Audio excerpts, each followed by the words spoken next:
Stormy out of the Barons mare named Miss Ziggy. The winner's owned by Billy Stinson Jr., also trained by Billy. The winning rider, Marcelino Pedrosa. For $1,143.55. Dime Super, $167.72. Up next, the fifth race in 22 minutes. It starts late. The horses up in the paddock for race number 5. Race 5 post time in 12.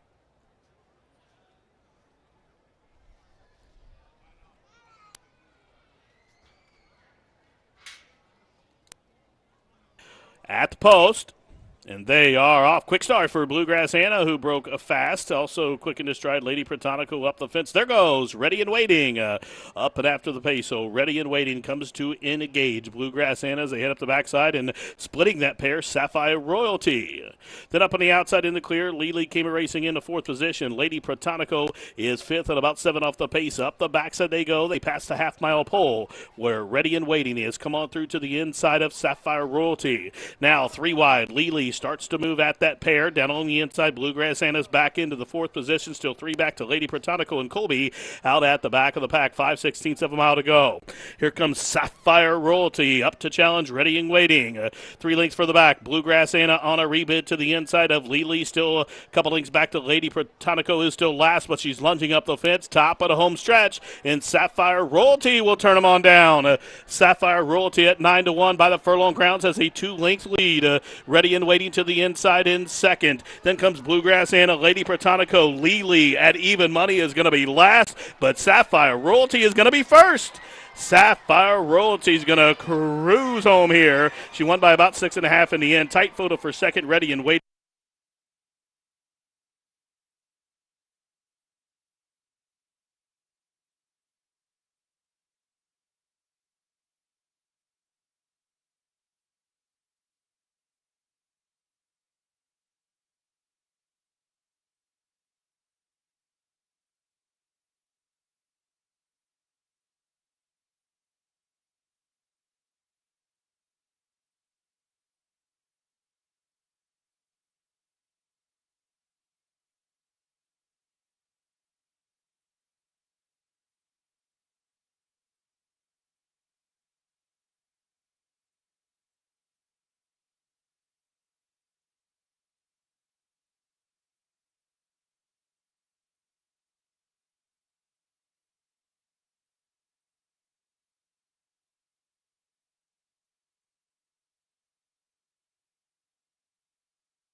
All right, folks, we're just waiting on a couple of contestants for the hot dog eating contest.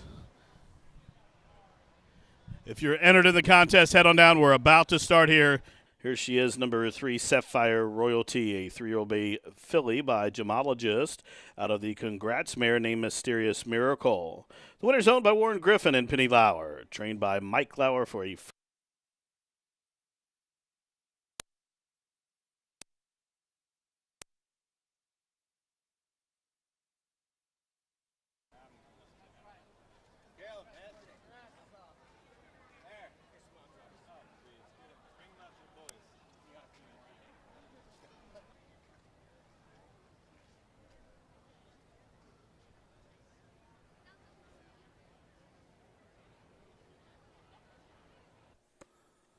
and they are racing. Not the greatest start for Flora, but it was a fast and clean one for Yin Yang. Murgatroyd flashing speed to the outside of her, and Balikuta is off the gate racing in third. She's shaded by Greedy Algorithm, who's a fourth in the early going, just about 3 lengths off those leaders.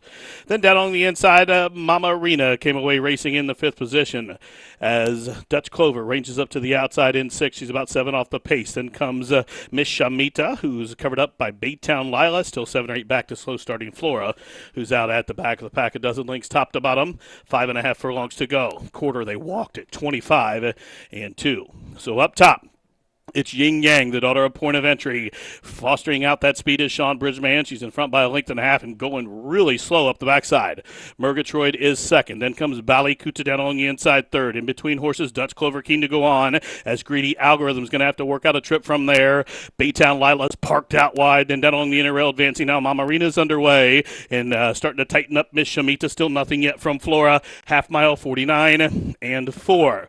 Just about 5/16 of a mile from the money. And it's still Yin Yang. The first to challenge is Bali Kuta, who ranges up to the outside. Here comes Bali Kuta on the stretch out. Try to engage the pace setter with a quarter mile to go. It's Yin Yang still there. Bali Kuta, the fresh challenge to the outside as a turn on down for the money. Here's Yin Yang. Will whip him into the inside. Bali Kuta still trying to press passes a margin of 7 lengths back to Mishamita up into third. Mama Rita's raced up into fourth. 1/16th left. Yin Yang reaching up. Here's Bali Kuta, who will not go away. Bali Kuta coming after Yin Yang, but Yin Yang got away with those soft fractions early, and that was all it took.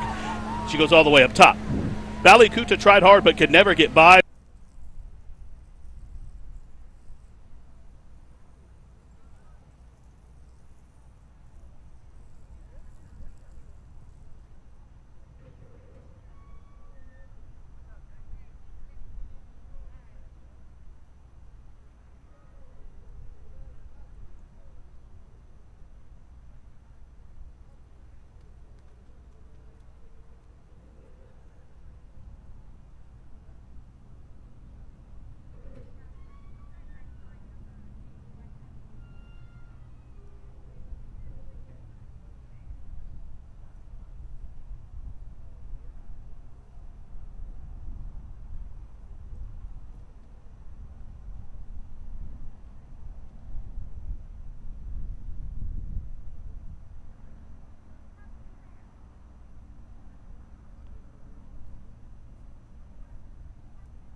$8.90, trifecta $80.70, daily double $32.40.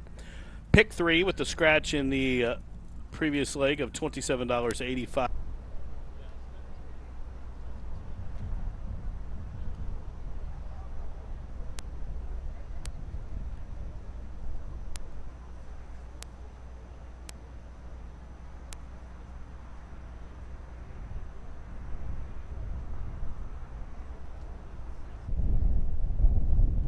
And they are racing. Quick start for On the Rise. The favorite broke last, Palm Cottage, but she's recovered.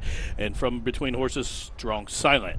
So up the backside, Strong Silent will have company. Up and coming Star will press her from the inside. After the slow start, the favorite Palm Cottage has raced up into third. She's covered up to the outside, though, by a host of horses, including Wicked Kitty and the girls. As they head over into the turn, they're chasing Up and Coming Star by the half-mile pole. Up to the outside, Strong Silent is second. Palm Cottage, the favorite, is sequestered down along the inner rail from a third. Claw back to the outside within striking distance from a fourth. Wicked Kitty backs off in fifth, still 3 or 4 back.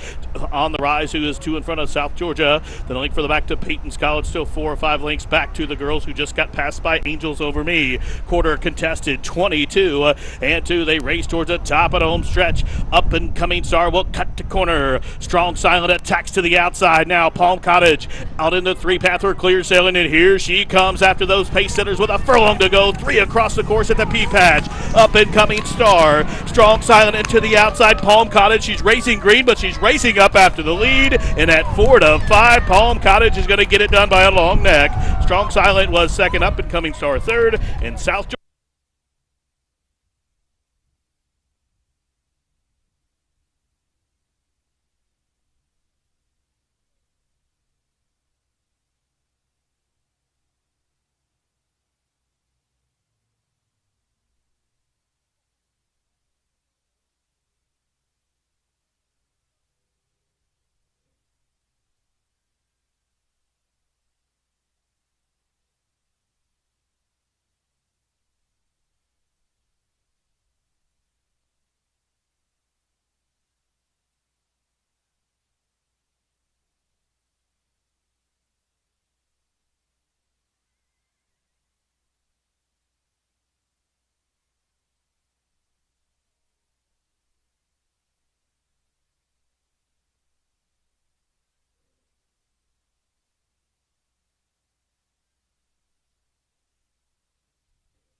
Purpose. The winner is owned by Lawrence Best OXO Equine LLC, trained by Brad Cox. Brian Hernandez Jr., the winning jockey. Palm Cottage covered the 6 furlongs on debut in a winning time of 110. Up for race 7, the winner 380, 280, and 260. Exacta 1030, trifecta 1560, the double 330, pick 3 $61 and a quarter, dime super 20.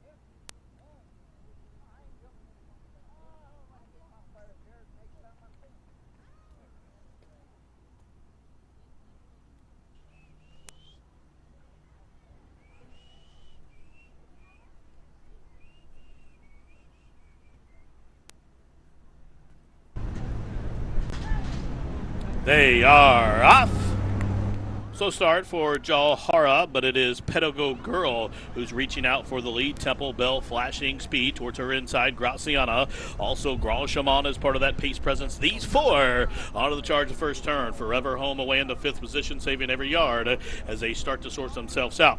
Chasing Grand Shaman, who clears off by 2.5 lengths. Graciana will defer. She'll track from second. Out in the clear, Pedago Girl is in about the 3 path from third. Wins is covered up to the inside while racing in 4th. Then a link that further back, Temple Bell. She races to the outside of Incessant, who's about 7 or 8 off the lead now. Still 3 back to Forever Home, who is second last. And Jalhara is at the back of the pack. Up the backside they go. 10 lengths would cover the lot.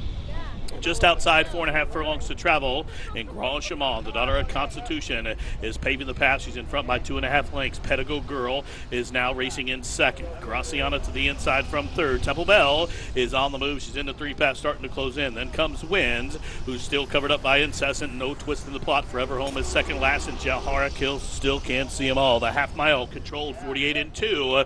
No excuses for Grand Shaman, who's still there. Pedago Girl starts to get going from second. Still 3 back to Temple Bell to the outside of Graziana as they continue to race around the turn. Just about a quarter mile to go, and it's Grand Shaman. Took them through 3/4, 114, and she comes to the top of the stretch with a 2-length lead.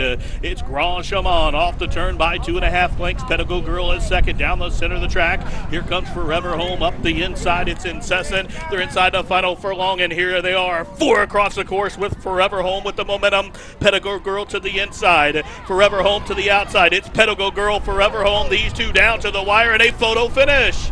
Pedago Girl to the inside got the better of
Daughter by Gemologist out of the Menifee mare named Collect the Fee.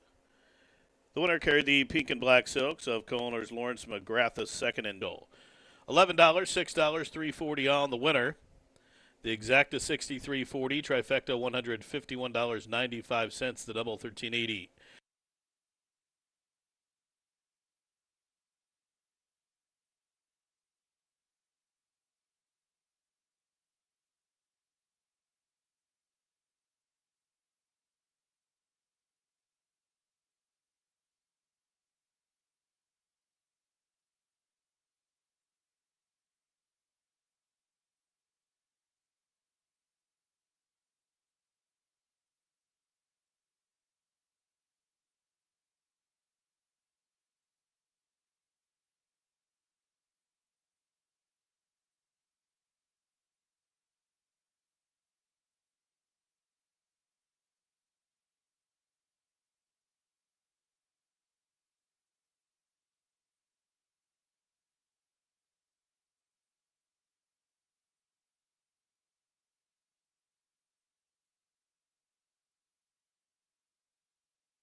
Good afternoon, ladies and gentlemen, and welcome to Ellis Park. And happy Independence Day as we celebrate the 4th of July here with a wonderful 8-race card, a couple of stake events as well.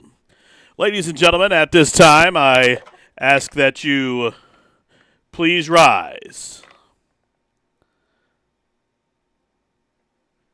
Kindly remove your caps as we honor America and welcome in Corey Burkhart to sing our national anthem.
Good afternoon, ladies and gentlemen, and welcome to Ellis Park as we celebrate Independence Day here in Henderson.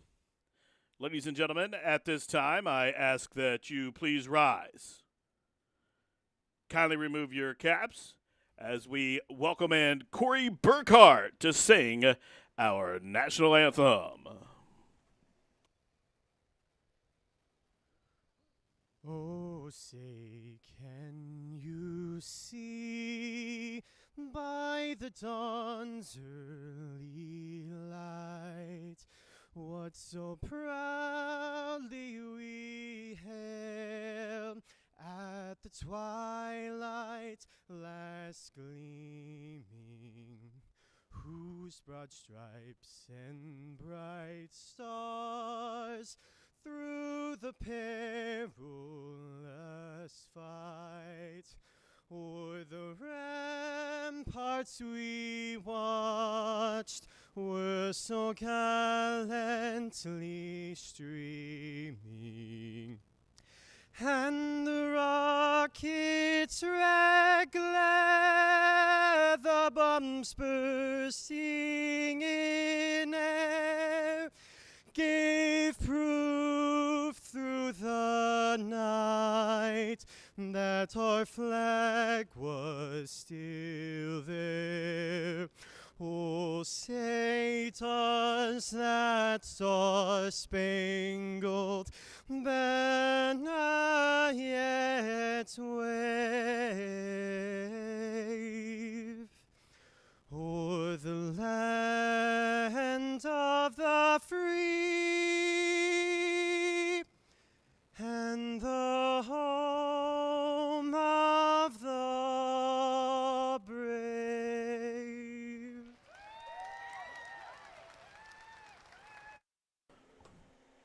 Corey Burkhart, ladies and gentlemen, with a wonderful rendition of our nation's anthem. Once again, I'd like to welcome you into the track here today for a wonderful 8-race program highlighted by a couple of stakes event in overnight stake called the Dade Park. The Dade Park Dash overnight stake that goes as race 4, and also the featured Ellis Park Turf Stakes. That's the 8th and final race with approximate post of 4:10. Once again, welcome into the track here as we celebrate the 4th of July. Great day for racing here in Henderson. Temperature in the mid-80 degrees. The track condition of the main track is fast. The turf course is firm, and no late workouts here on this Sunday card. Turf rail set outward to 24 feet this week. And ladies and gentlemen, at this time, if you'll take out your racing programs, I'll give you today's late program changes. Race number 1 from Ellis Park starts at pick 4. Race 1 is clear, no changes in the opener.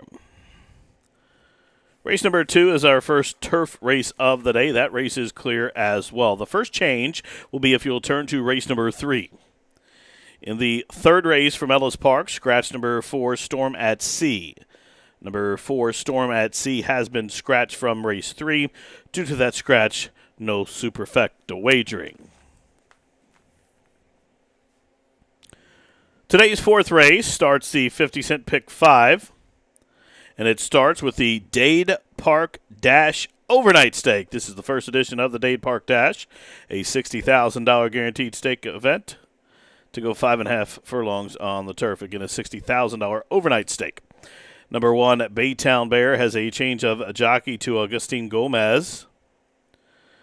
Scratch number 2, Flags Up. Scratch number 7, Picodoro. Numbers 2 and 7 scratch from the Dade Park Dash overnight stake. In the fourth race, due to those scratches, there will be no superfecta wagering. Race number 5 is free of any changes. If you'll look on to race number 6, in race 6 there are 3 scratches. Scratch number 8, Stella Grace. Scratch number 9, Rosie Dawn.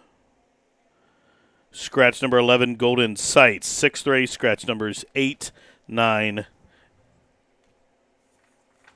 and 11. In addition, just in race number 6, we have an additional scratch number 1, Nebuli, has been withdrawn as well. Again, sixth race, take out numbers 1, 8, 9, and 11. In the seventh race,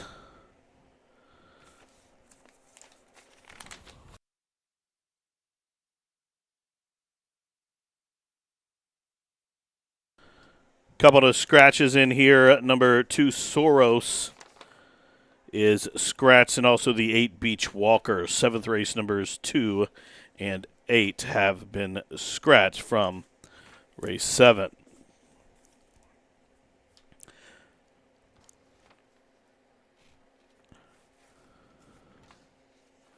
Eighth and final race from Ellis Park, the Ellis Park Turf Stakes. This is a $75,000 stake event to go a mile 16 on the turf. There are 2 scratches. Number 5, Enjoy It While We Can, and scratch number 7, Al Nassim. So eighth race, take out numbers 5 and 7. That reduces the field to just 6 runners, so no super high 5 wager will be offered. The pentafecta, or the high 5, if you will, has been canceled for the 8th and final.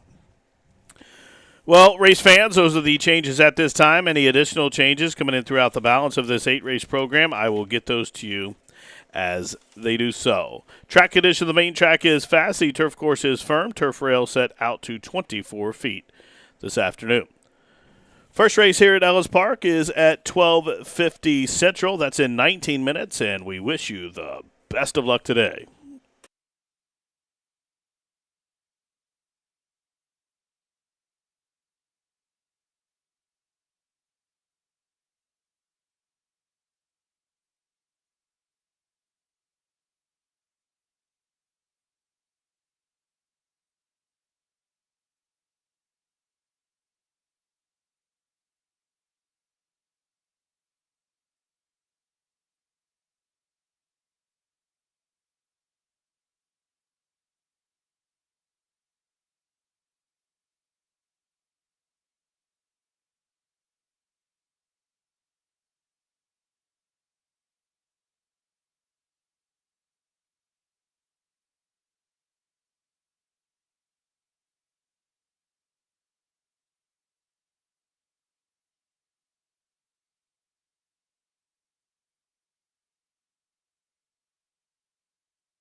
Good afternoon once again, ladies and gentlemen. Track announcer Jimmy McNerney, and I'll be your race analyst for the afternoon. We have a great racing card put on by Racing Secretary Dan Bork and staff here for this Independence Day at Ellis Park, and happy July 4th to you.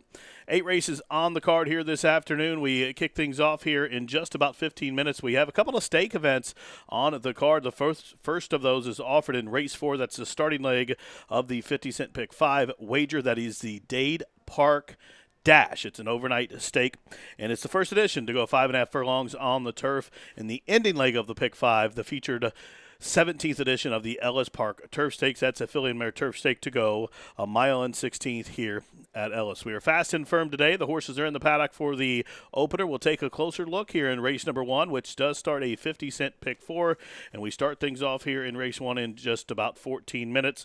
It's a conditional claimer for horses that have never won 3 races lifetime for a claiming tag of $5,000 or have not won a race since October 4th. Field of 7 set to go in here. Again, this is a 6-furlong race, and no program changes to start off the day. And in this race, I'll give you my top 3 selections. We're going to spread out, though, when it comes to the pick 4. I'll get you that ticket here a little bit later. But here in the opener, this conditional claimer, I'm going to lean on number 4, Good Clean Fun, as my top pick. And Good Clean Fun comes from the barn of Donald Habib for longtime owner Joe Whiter, Mike Thomas, Jeff Allen, and also Donnie owns that one as well. It's a 4-year-old son, gelded son of Into Mischief. You see in the paddock there with the yellow saddle tail, also the groom wearing that yellow schmuck as well. This one exits a third-place finish, beaten 4.5 lengths in behind JVB. And, that was a conditional claimer. Now, this is one of the couple of horses in here that's actually eligible for the non-3 part of the race. And a lot of times I generally go with the horses that have won multiple races and, those old hard-knocking veterans. But I'm going for a fresh challenge this time here with Good Clean Fun. You can see him in a paddock, that Dark Bay son of Into Mischief with that white blaze. He's on his toes. He's feeling good. And he's 2.5 to 1 on the board. That's a value in that one. That's an overlay. We'll get part of that. Now, for second, I'm going to go for number 2. You see coming out of the saddle install there, being led around by Jerry Dixon. And number 2, Fivola is the son of Midnight Loot, racing for the barn of Jason Barkley.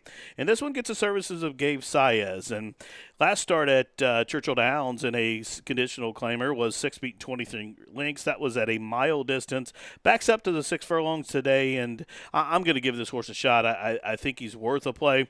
I thought he'd be a little bit bigger price, but 3 to 1 is a decent price on this one, who was claimed 3 starts back for the $10,000 level out of a race at Keeneland where he finished 9th, beating 14 lengths. Now, his last 3 or 4 races haven't been all that well, but he has been facing tougher company than most of these he'll see today.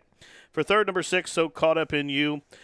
This one is an Indiana-bred son of Skylord who's made over $136,000 winning 5 races. Now, he is a sired Indiana-bred, but he's facing open company here today. Last start, he tried Stakes Company up at Indiana Downs in the stop, going 6 furlongs, was 9th, beating a quarter length. 10-pound apprentice Alice Beckman has the call. Now, she knows this horse, as she gets on this horse every morning for trainer Keith Kinman, and this was Alice's, I think, first mount ever when she started riding back in late March at Turfway, and she was second, just missed on this horse, rallied from off the pace, and it came back in a starter allowance. So dipping back down in for the conditional claim or for the 5, this horse is a must-use and gets the 10 pounds off. A lot of support at the windows generally here at Ellis Park for horses carrying the apprentices. And this one, like I said, 10 pounds off, gets in light, 112 pounds, and that jockey definitely knows that horse. As I did say, she does get on the horse every morning, so she's familiar with it. I think what she lacks in experience in racing, she'll gain by experience on knowing this horse, and I think this horse is definitely worth a play. 6 to 1 is a big number for me on So Caught Up in You. So my top 3 in here are 4, 2, and 6. Now, the race number 1 starts at pick 4 I spoke of. We did put together a ticket, and we're going to spread like butter the first couple of legs. It's a 50-cent base bet, $30 play in all. I'm going to use pretty much every horse in the opening leg but the 3. I generally do have a rule that if you use more than half the field, just buy it, but we're budgeted here, so what's the $30 play? Use everybody but the 3. And then in the second race, We're going to use the 1, 2, 3, 4, and 7. We're going to single in the third. I think this horse is the most logical winner on the card. Number 3, Seaside Retreat. She's the daughter of Blame, racing for Shug McGahee. C. Land has the call. Exits a dominant victory when breaking her maiden. This is the softest field she's ever seen, and she gets the single in that betting sequence. Now, ending it in the Dade Park Dash overnight stake, we'll use 2 horses. My top pick in the race, number 6, Field Day. Brad Cox, the Eclipse Award-winning trainer, has the favorite in both of our stakes event today.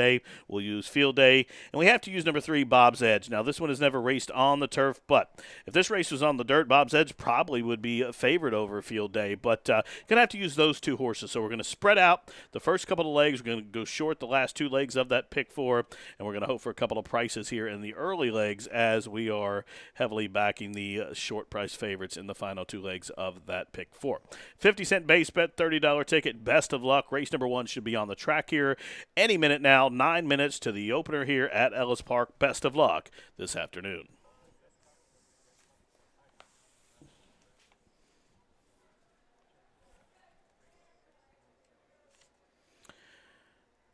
And just catching you up on the changes, you'll see there in the 6th race, we had a late scratch just come in not too long ago of number 1, Nabuli. So 6th race, take out numbers 1, 8, 9, and 11.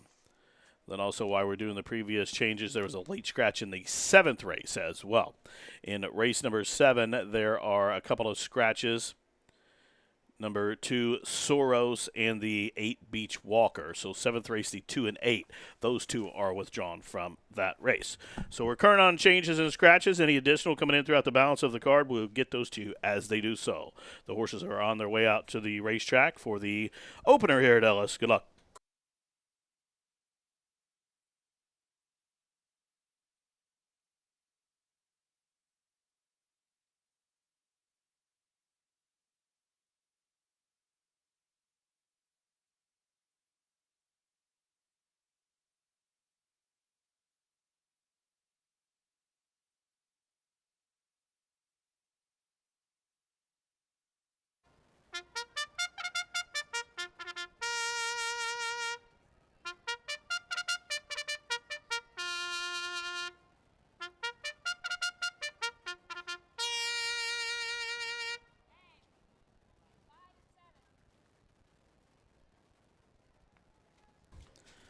The horses stepping trackside for race number 1 at Ellis Park. It's a field of 7 here to go 6 furlongs. Conditional claimers for 3-year-olds and up, which have never won 3 races lifetime or have not won a race since October 4th.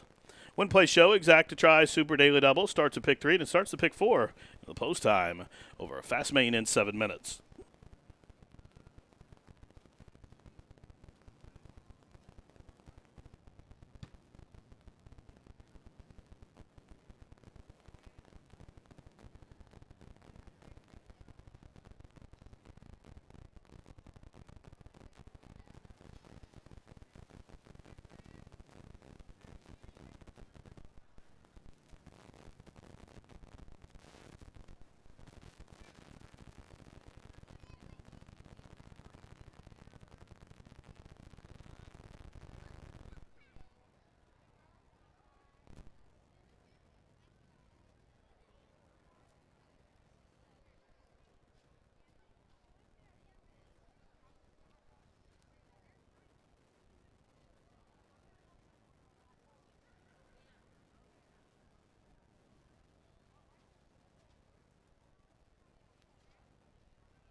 1 minute. 1 minute for the first race from Ellis Park here on the 4th of July special program. Again, 8 races this afternoon. We have a couple of stake events here. The Day Park Dash has race 4. The Ellis Park Turf Stakes will be race number 8. Also, $1 hot dogs going on today. $2 beers as well. Still just about a minute to make any wagers for race number 1, which starts the pick 4. Again, the pick 4 from Ellis Park starts here in race number 1. Just about 1 minute to make any remaining wagers.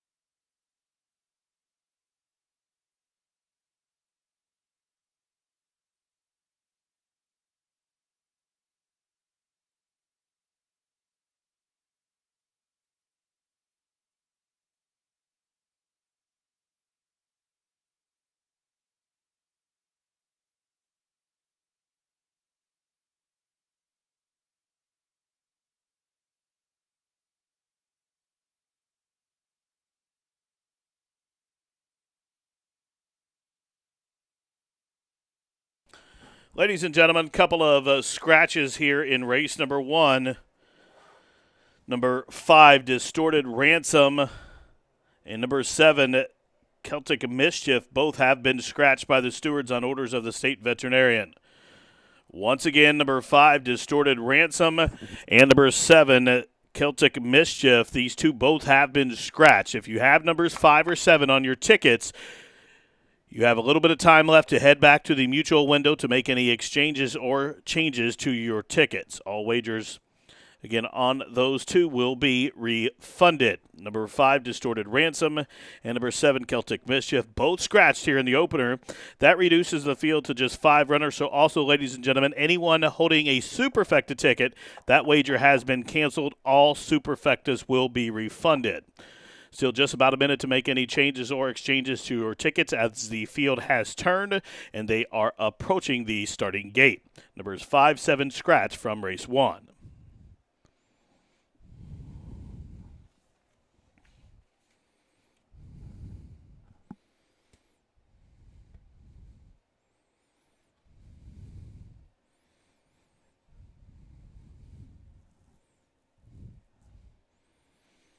Horses approaching the starting gate. If you're going to change your tickets, you better hurry.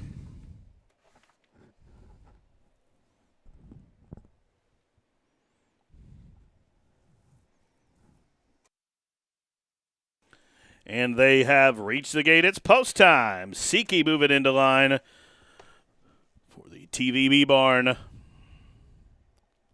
Fivola for J-Bark, Northern Ranger, for Wayne Tapp. Good, clean fun. Even money from the Habib barn.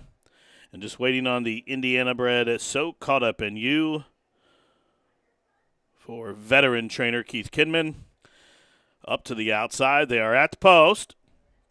And they are off, and So Caught Up in You with an alert beginning. Also, Siki, as expected, will prop the pace up the inside, and Fivola will try to go with him.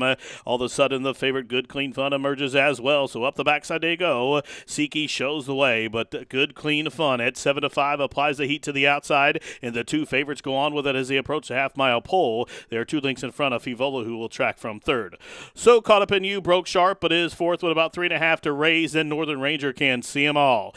Into the far turn, just about 3 furlongs from home.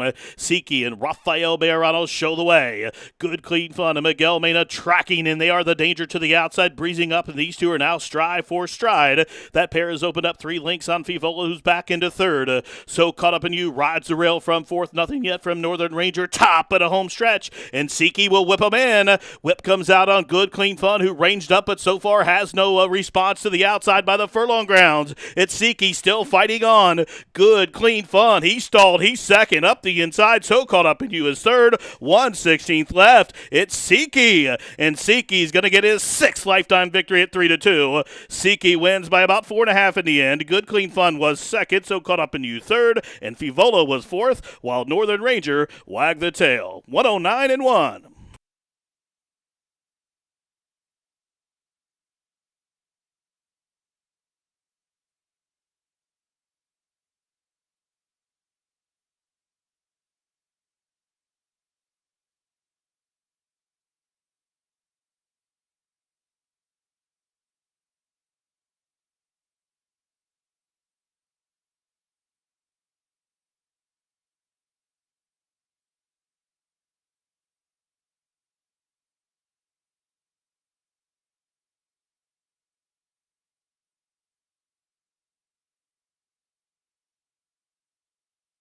Placing judges posting the top four finishers. Winner number 1, Siki. Second, number 4, Good Clean Fun.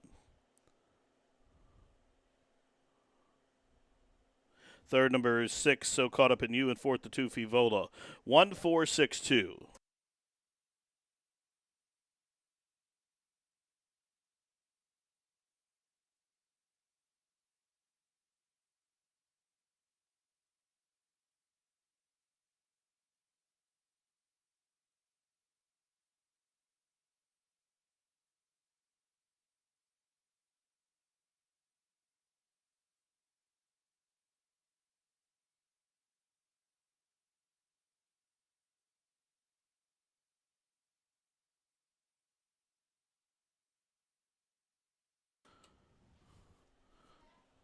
So the winner number 1, Siki, who went off second choice by looks like $98 in the win pool at 3-2. Again, number 1, Siki at 3-2, the winner.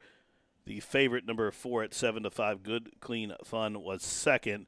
Third, number 6 at 5-1, So Caught Up in You, and fourth, the 2, Fivola, who was 3-1.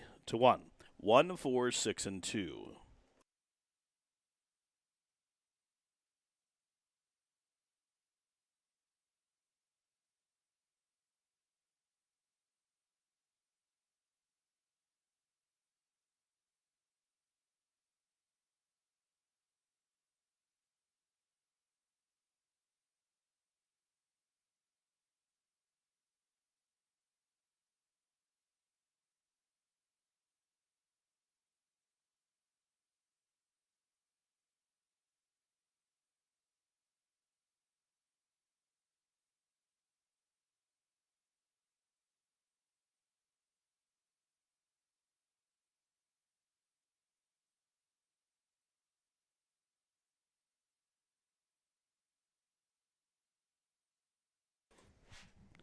In the winner's circle, number 1, Siki, a 7-year-old dark bear brown gelded son by Frost Giant. Out of the Smart Strike mare named Quite Sassy. The winner's owned by the Pear Orchard Road stable of John Perkins in partnership with Tom Vanberg. Tom Vanberg, the winning trainer. Rafael Bejarano, the winning jockey. Number 1, Siki, virtually gate to wire, picks up the 6th lifetime victory and covered the 6 furlongs into quick time, 109-1.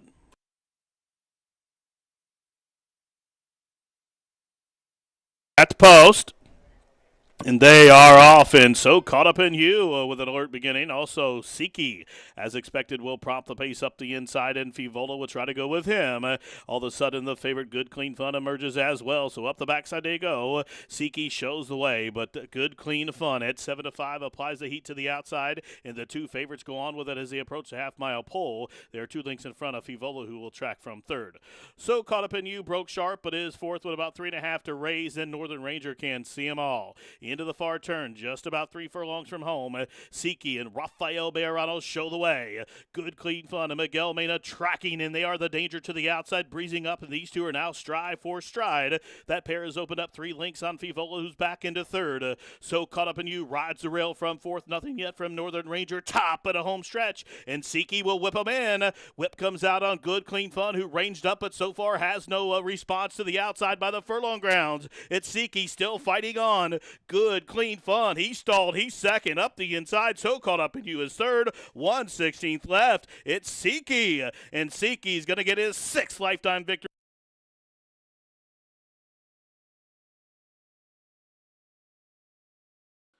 And the first race from Ellis Park official, Siki $5, 262.10. Exacta $6, 50-cent try, $6.30. Don't forget, Post. scratches the number 5 distorted. And they are off in so. Celtic Mischief, the 5 and 7. Both scratch, those wagers were refunded. And also all Superfecta. If you have a Superfecta ticket, all those will be refunded. Up next, the second race from Ellis. Second race from Ellis in 19 minutes. Race number 2. There are no program no program changes at this time. It is a turf event. Going 1.25 miles on a firm turf field of 7. And once again, the post time is in 19 minutes.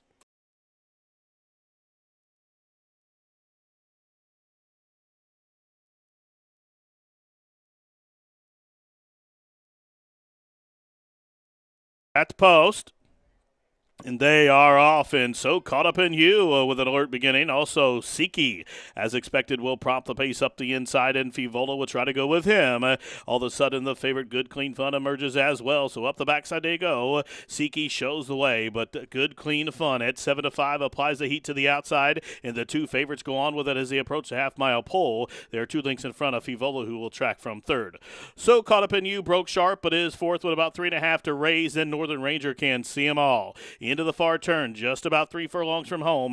Siki and Rafael Bejarano show the way. Good Clean Fun and Miguel Mena tracking, and they are the danger to the outside, breezing up, and these two are now stride for stride. That pair has opened up 3 lengths on Fivola, who's back into third. So caught up in you rides the rail from fourth, nothing yet from Northern Ranger, top at a home stretch, and Siki will whip him in. Whip comes out on Good Clean Fun, who ranged up, but so far has no response to the outside by the furlong grounds. It's Siki still fighting on. Good Clean Fun. He stalled. He's second up the inside. So caught up in you is third. 1/16 left. It's Siki. And Siki's going to get his 6th lifetime victory at 3-2. Siki wins by about 4.5 in the end. Good Clean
I'd like to welcome y'all in once again, ladies and gentlemen, those just joining us here at the track. Happy 4th of July. And welcome into Ellis Park. We appreciate you coming on out. So that you know, we have a couple of promotions going on today. We have $2 hot dogs, also $2 16-ounce draft beers. Again, $2 hot dogs and $2 16-ounce draft beers. Now the horses are in the paddock for the second race. It's sponsored by Run Happy. These are maiden fillies and mares. They'll go the classic distance of 1.25 miles, which means they'll start just into the turn at the top of the stretch. A quarter mile from home, then they'll go around again. So 1.25 miles here on a firm turf. The rail set out to 24 feet. In the second race, it is a good field of 7 set to go in here. And a couple of horses in here I think are pretty close in talent. And number 1, I'm going to give a slight edge just because I thought the horse, according to the tote board and the wheel pace, is a little bit better price than my second choice. So number 1, Ballot Initiative. Currently 4-1 on the board now. This one has not raced since Churchill back in November of last year, but was fourth, beaten 2 lengths to a pretty good field on a turf debut when stretching out for the first time. Ballot Initiative, I thought, just off breeding, should just absolutely relish this extra ground at the classic distance, and 4-1 was what drew me to that one over the 4, Flippant, who is my second choice and is even money. Now, this one exits a 5th place, beaten at 2 3/4 lengths, were rallied from far back and overcame some trouble, had to take up and check sharply in the first turn, but prior to that was second at Keeneland in a 1.1 mile turf race, and currently taking all the money 4-5. For third, number 2, Soma. This one comes to the barn of Shug McGahee, and Shug had a winner already here at Ellis Park this week, and this one 9-2 on the board. James Graham rides his turf course very, very well, and he has the call. And of all the horses in here, I think this one is the most threat to my top pick here. Number 2, Soma, 9-2 on the board. And this one exits a 6th place finish at Churchill Downs, going 1.8 miles on the turf.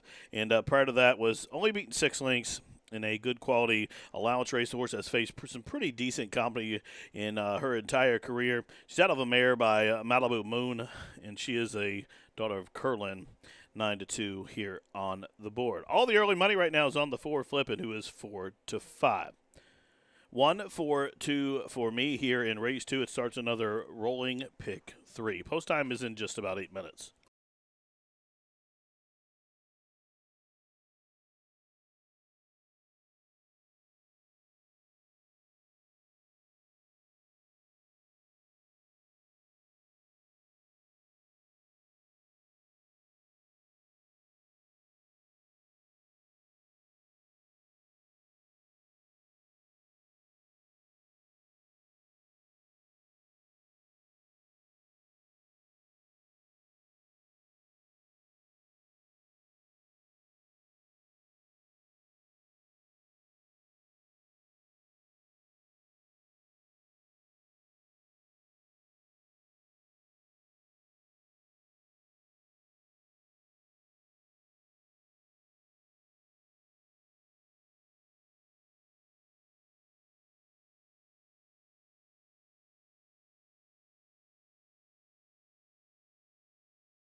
The horses on the track for the second race at Ellis Park, maiden fillies and mares to travel a mile and a quarter here on the turf. Rail on the turf set out to 24 feet. This race sponsored by Run Happy, field of 7 with no changes. Win play show, exact to try, Super Daily Double starts at pick 3, post time for race 2 in 5 minutes.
And the maiden fillies and mares have reached the starting gate. It's post time. They'll go a mile and a quarter on the turf, which means they'll start just at the top of the stretch, just barely into the turn here at the quarter pole. And we do have a 1 mile turf course here at Ellis, while we have a mile and eighth main track, working with Watts Humphrey Jr.'s Flippant. Flippant, even money, 2.5 to 1 on Ballot Initiative. Soma has gone in. Lisboa, Robin's Fantasy, the next two.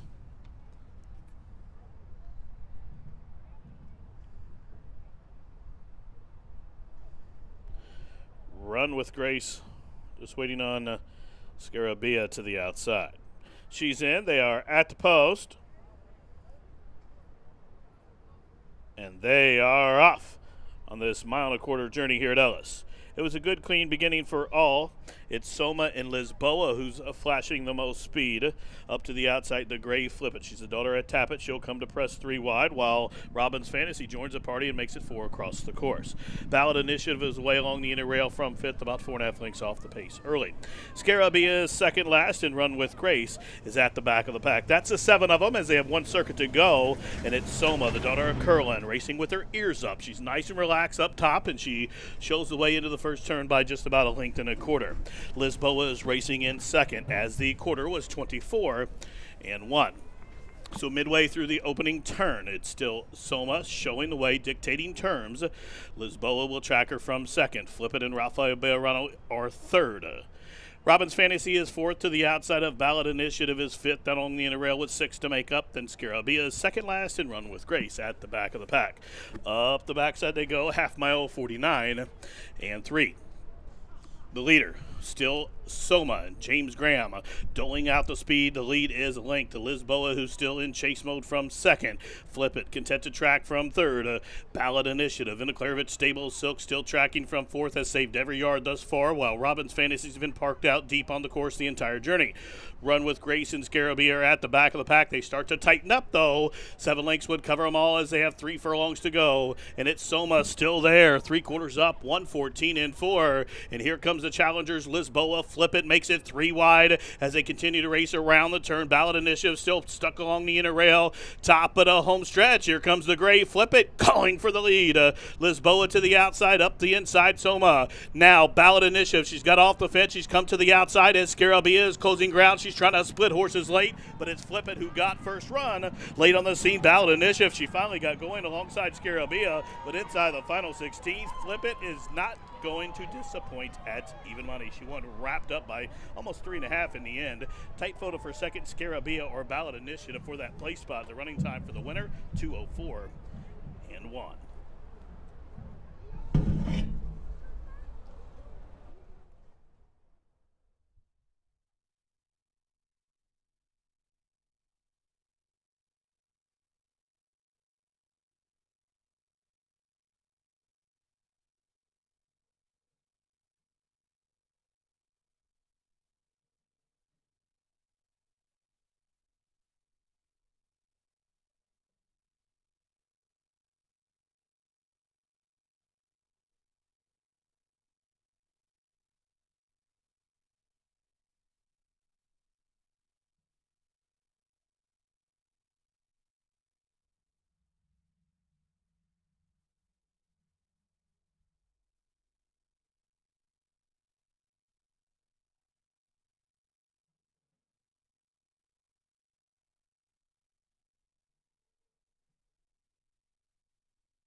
The placing judges have posted the order of finish. Winner number 4, Flip It. Second, number 7, Scarabia. Third, number 1, Ballot Initiative. And finishing fourth, number 6, Run with Grace. 4-7-1-6.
In the winner's circle, number 4, Flippin'. She's a 3-year-old gray-roan daughter by Tappet out of the Empire Maker mare named Frivolous.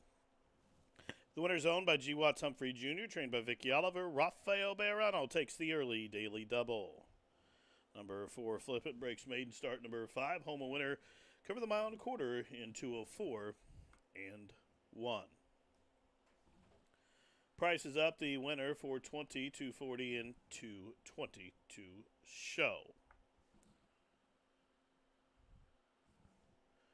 Exacta 820, tried $9.35. The double was $7.10. The 10-cent super $14.07.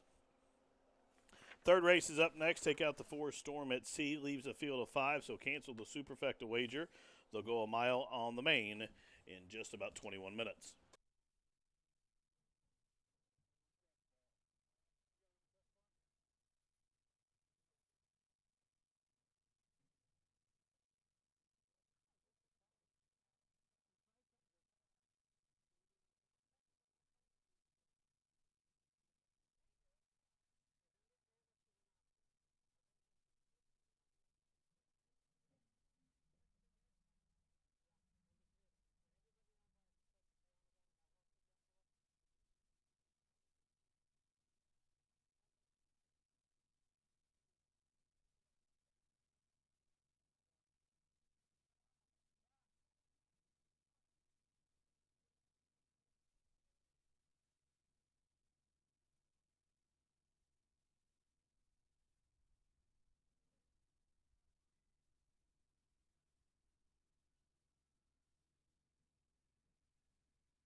And they are off on this mile and a quarter journey here at Ellis.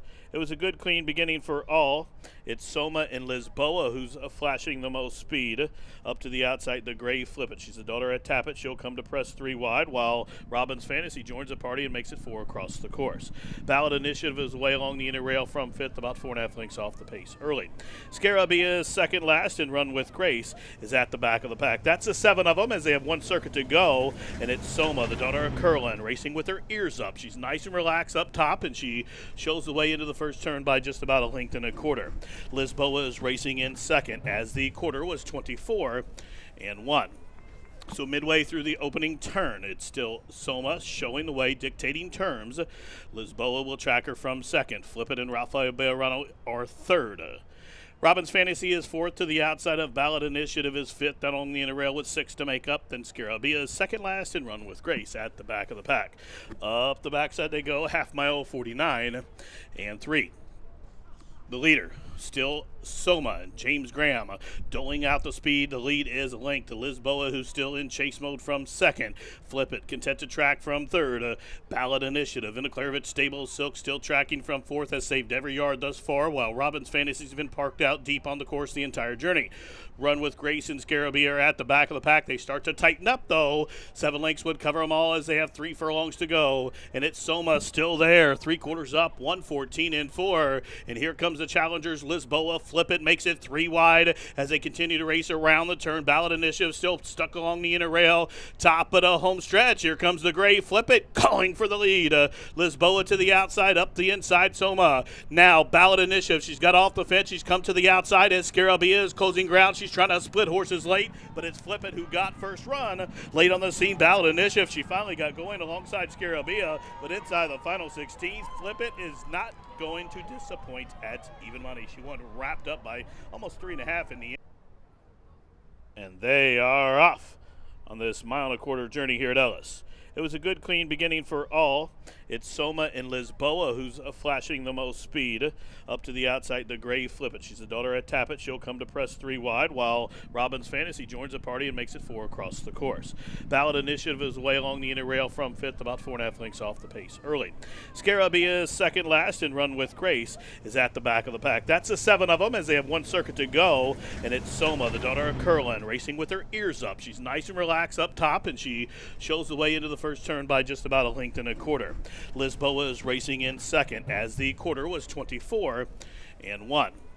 So midway through the opening turn, it's still Soma showing the way, dictating terms. Lisboa will track her from second. Flip It and Rafael Bejarano are third.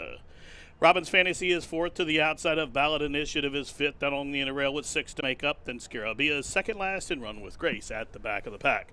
Up the backside they go, half mile 49 and 3. The leader, still Soma, James Graham, doling out the speed. The lead is linked to Lisboa, who's still in chase mode from second. Flip It, content to track from third. Ballot Initiative in the Clairvitch Stable. Silk still tracking from fourth, has saved every yard thus far, while Robbins Fantasy's been parked out deep on the course the entire journey. Run with Grace and Scarabee are at the back of the pack. They start to tighten up, though. 7 lengths would cover them all as they have 3 furlongs to go. And it's Soma still there. 3/4 up, 114 and 4. And here comes the challengers. Lisboa, Flip It, makes it 3 wide as they continue to race around the turn. Ballot Initiative still stuck along the inner rail. Top of the home stretch. Here comes the gray. Flip It, calling for the lead. Lisboa to the outside, up the inside. Soma. Now, Ballot Initiative. She's got off the fence. She's come to the outside as Scarabia is closing ground. She's trying to split horses late, but it's Flip It who got first run. Late on the scene, Ballot Initiative. She finally got going alongside Scarabia, but inside the final 16th, Flip It is not going to disappoint at even money. She won wrapped up by almost 3.5 in the end. 3 furlongs to go, and it's Soma still there. 3/4 up, 114 and 4. And here comes the challengers. Lisboa, Flip It, makes it 3 wide as they continue to race around the turn. Ballot Initiative still stuck along the inner rail. Top of the home stretch. Here comes the gray. Flip It, calling for the lead.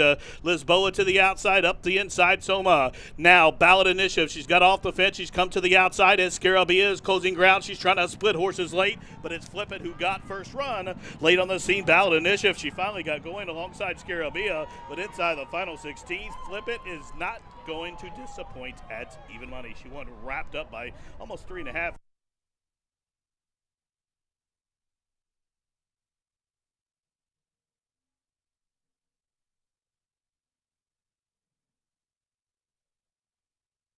In the winner's circle, number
The horses in the paddock for the third race here at Ellis Park. Third race is a first level allowance race, a filly and mare. Non-winners race other than a maiden claiming starter race or which have never won 2 races lifetime. 1 mile on the main out of the chute is the distance in this race. You're reminded number 4, Storm at Sea, has been scratched. Number 4 is out. So now 5 left to go that mile. Currently 3-5 on the board. Seaside Retreat. And I can see why. Seaside Retreat, a daughter of Blaine, is coming off a victory where she rallied from off the pace to get up to win as the favorite at Churchill Downs, going a mile and 16th. She's always been right there. In fact, she's 6 starts with a win, 4 seconds in the third in her career. She's never been worse than third in her lifetime, and she's faced some serious horses throughout her career. And I believe this first level allowance race might be the softest spot she's faced, and currently 3-5 on the board. She looks the part in the paddock there, getting those black blinkers applied. She applied the blinkers 2 starts back, and the first time she wore the blinkers, she settled from off the pace and was second, beating the length again, then come back and win last time. And she, I think, is the most logical winner on the card. Going to be a short price here, 3-5 currently on the board. For second, I'm going for number 1, Gianna's Gift, trained by Frank Miller.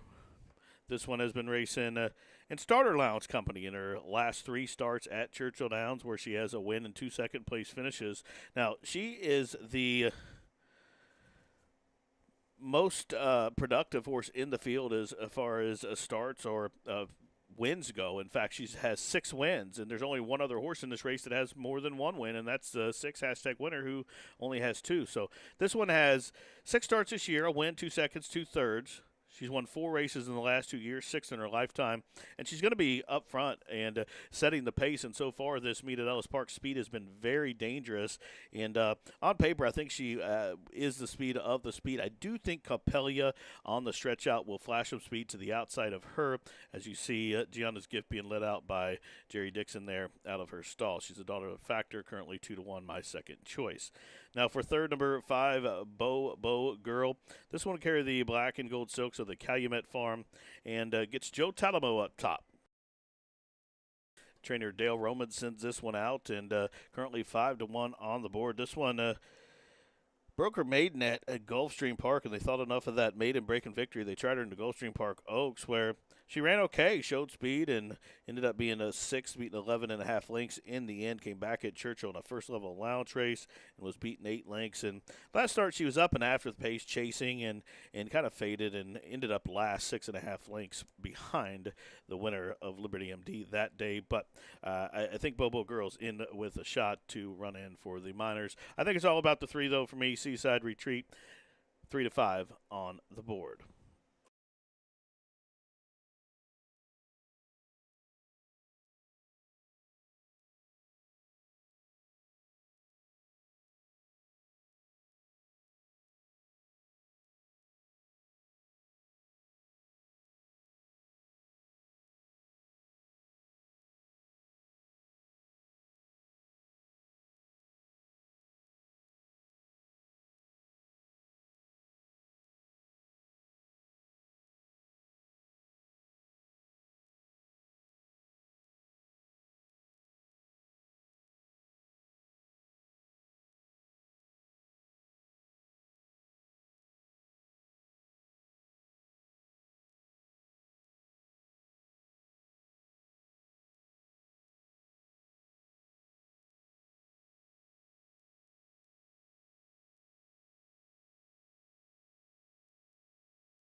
The horses up on the track for race number 3 from Ellis Park. Filly and Mare First Level Allowance. Race to travel a mile. Take out number 4 Storm at Sea. To that scratch, there will be no super, but there are still many wagering options left. Win, play, show, exacta, try. Daily double starts a rolling pick 3. Post time for the third from Ellis in 5 minutes.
The horses are approaching the starting gate for race 3. Fillies and mares making their way towards the starting gate. Less than a minute. Field of 5 to go a mile here. 1-2 on Seaside Retreat. 2-1 on Gianna's Gift.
They've reached the gate. It's post time. Gianna's Gift goes in.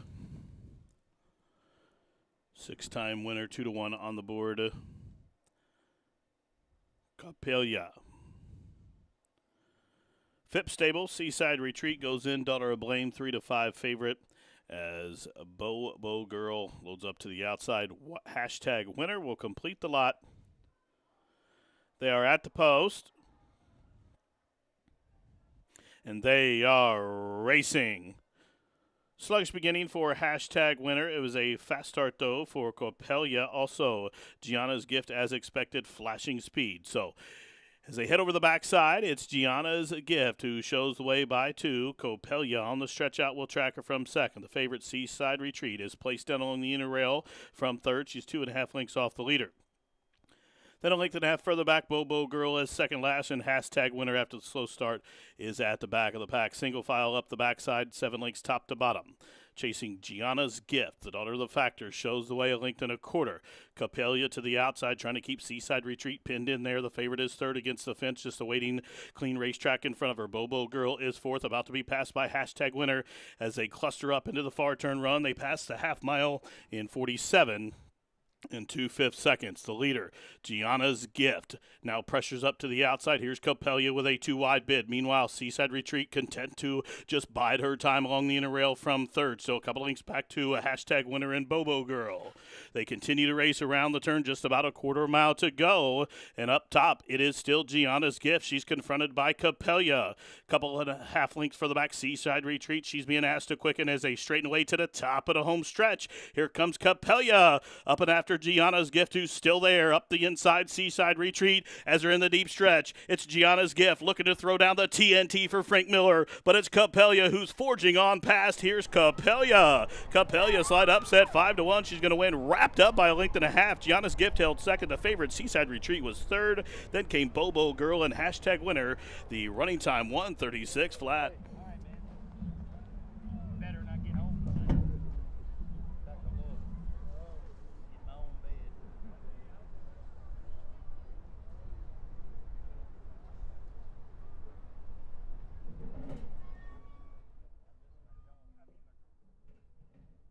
Judge is posting the top 4 finishers. Winner number 2, Capelia. She was 5-1. Second, number 1,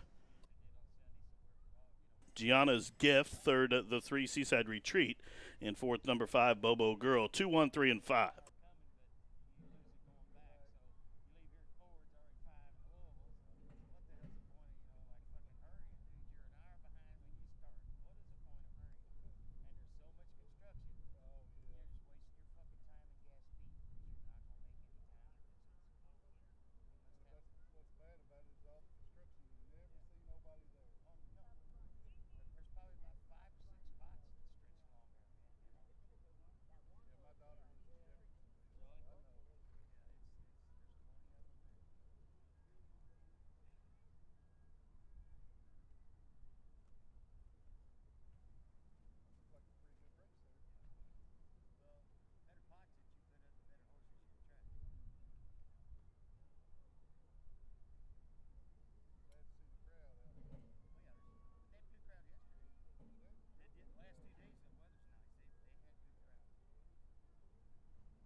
Once again, the top four finishers 2, 1, 3, and 5. Into the winner's circle. She stretches out here to the mile distance and proves best. Number 2, Capelia. She's a 3-year-old chestnut daughter by Not This Time out of the Mineshaft mare named Crespano. The winner owned by the Rigney Racing LLC, trained by Phil Bauer. Martine Garcia, the winning jockey. The winner picks up her second lifetime victory. Cover the mile, 136 flat.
Third race official, price is up. 5-1 upset winner, 1280, 420, 280.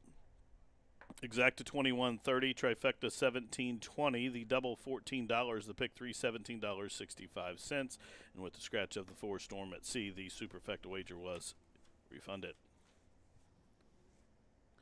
The fourth race is up next, the co-featured Dade Park Dash Overnight Stake, $60,000 Dade Park Dash to go 5.5 furlongs on a firm turf. Jockey change on the 1 to Augustine Gomez.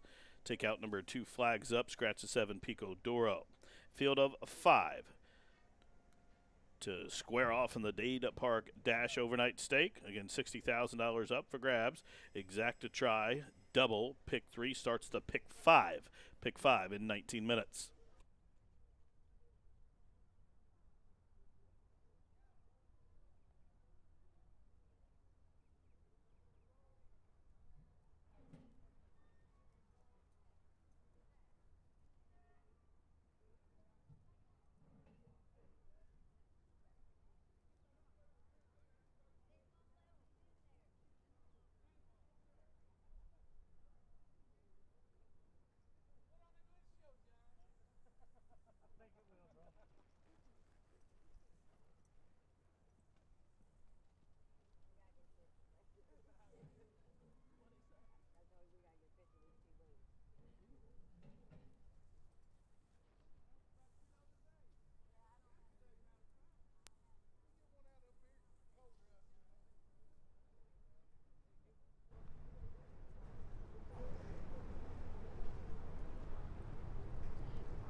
Horses in the paddock for the fourth race, the Dade Park Dash Overnight Stake.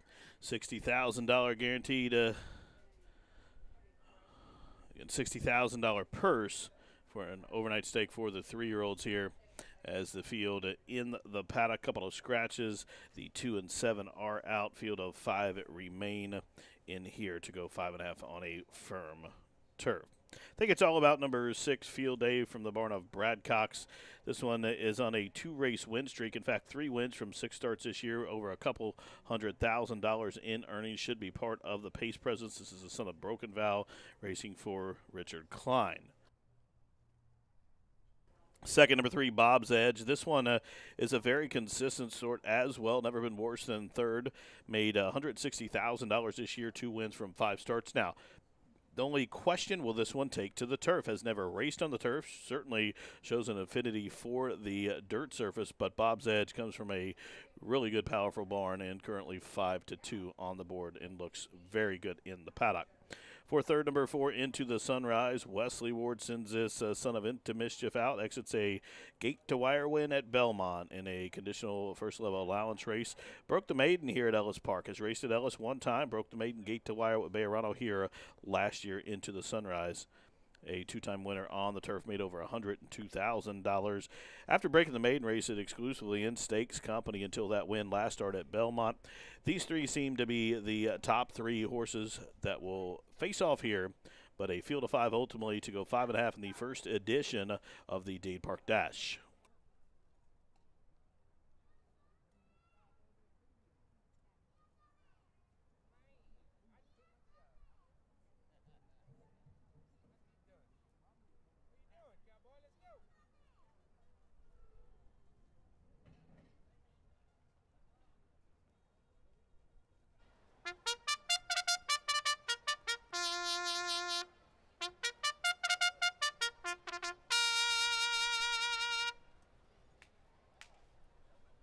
The horses are coming on the track for the first running of the Dade Park Dash Overnight Stakes. $60,000 up for grabs to go 5.5 on the turf. Let's meet the field. Number 1, Baytown Bear, owned by the McEntee Racing Incorporated, with Chris Robinson, the trainer Paul McEntee. The rider change here to Augustine Gomez. Scratch number 2 flags up. Number 3, Bob's Edge, owned in partnership by Michael Freeney, Patricia Freeney, and Jennifer Grayson Taylor, trained by Larry Jones. Adam Beschizza has the call on Bob's Edge.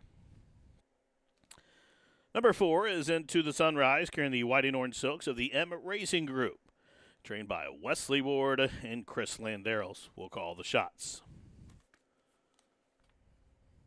Number 5, United and Resolute, owned by the Courser Thoroughbreds LLC, trained by Tom Amos, and United and Resolute will be ridden by James Graham. And completing the field for the Dade Park Dash is number 6, Field Day, carrying the familiar lime and black silks of the Klein Racing of Richard Klein, trained by Brad Cox and Brian Hernandez Jr., with the reins. That's the field for the first edition of the Dade Park Dash Overnight Stakes. $60,000 purse to go 5.5 on a firm turf. The turf rail outward to 24 feet. Don't forget the jock change on the 1 to Gomez. Take out the 2 and 7. Cancel the super. Wager and options left. Win, play, show. Exact a try. Daily double. Pick 3 starts the pick 5. Post time for the Dade Park is in 5 minutes.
2 minutes for the fourth race, the Dade Park Dash Overnight Stake. Again, just 2 minutes as we kick off our 50-cent pick 5. 2 minutes.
And they've reached the starting gate. Begin loading here for the Dade Park Dash Overnight Stake. 6 to 5 on field day. Into the Sunrise coming forward for the M Racing Group. 5 to 2 on Bob's Edge on turf debut. United and Resolute. The white blinkers carrying the coarser thoroughbred silks. Just waiting on Richard Klein's Field Day, who'll load up to the outside. Field of 5 at the post. And they are racing in the Dade Park Dash Stakes. It's Field Day who'll get the first call. Into the Sunrise, flashing speed, and these two go on with it. They'd open up 2.5 lengths on United and Resolute, who's away in the third position. Baytown Bear, the gray, is fourth and about 4.5 off the pace. Still 5 back to Bob's Edge on turf debut is last of them all. They blitz up the backside with just about 3.5 furlongs to go. And it is Into the Sunrise. Shows the way, but pressure to the outside by Field Day. These two are about a length in front of United and Resolute, who's in the 3-path from third. Baytown Bear is fourth, and there's a margin of a dozen lengths back to Bob's Edge, who's way last.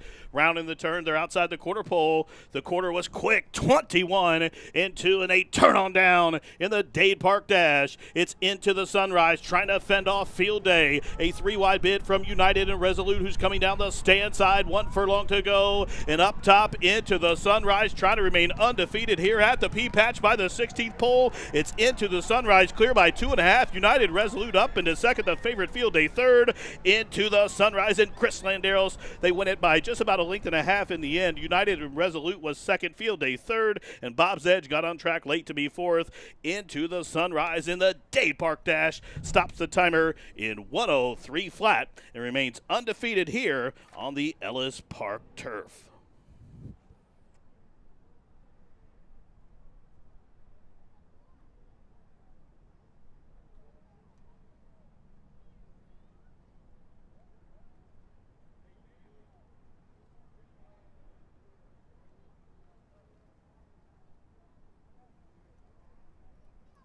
The place and judges posting the top 4 finishers. Winner number 4, Into the Sunrise. Second was number 5, United and Resolute. Third, number 6, Field Day, and finishing fourth, number 3, Bob's Edge. 4, 5, 6, 3.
¿Eh? Allá tienes que ir. Corre. Los primeros 4 tienen que ir allá. Y el que quedó último, como yo aquí va. Sí. Vale, tenés que ir para allá, prima. Que camine aquel va. No te dejes adelantado porque no te gane.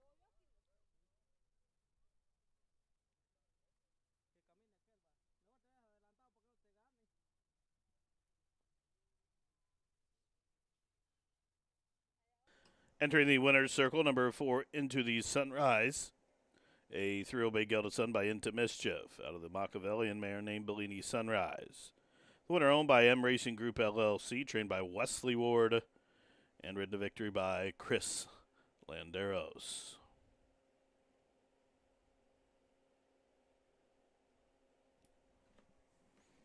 Number 4, Into the Sunrise, now a perfect 2 for 2 here at Ellis. Proves his lifetime record to 3 wins from 8 starts. Covered the 5.5 in the Dade Park in 103 flat. The race is official. At this time, folks, I'd like to direct your attention to the winner's circle where a trophy presentation being made to the winning connections of number 4, Into the Sunrise. Making the trophy presentation, Ellis Park General Manager Mr. Jeff Hall. Making the presentation to the connections of Into the Sunrise on behalf of the M Racing Group, Wesley Ward and jockey Chris Landeros.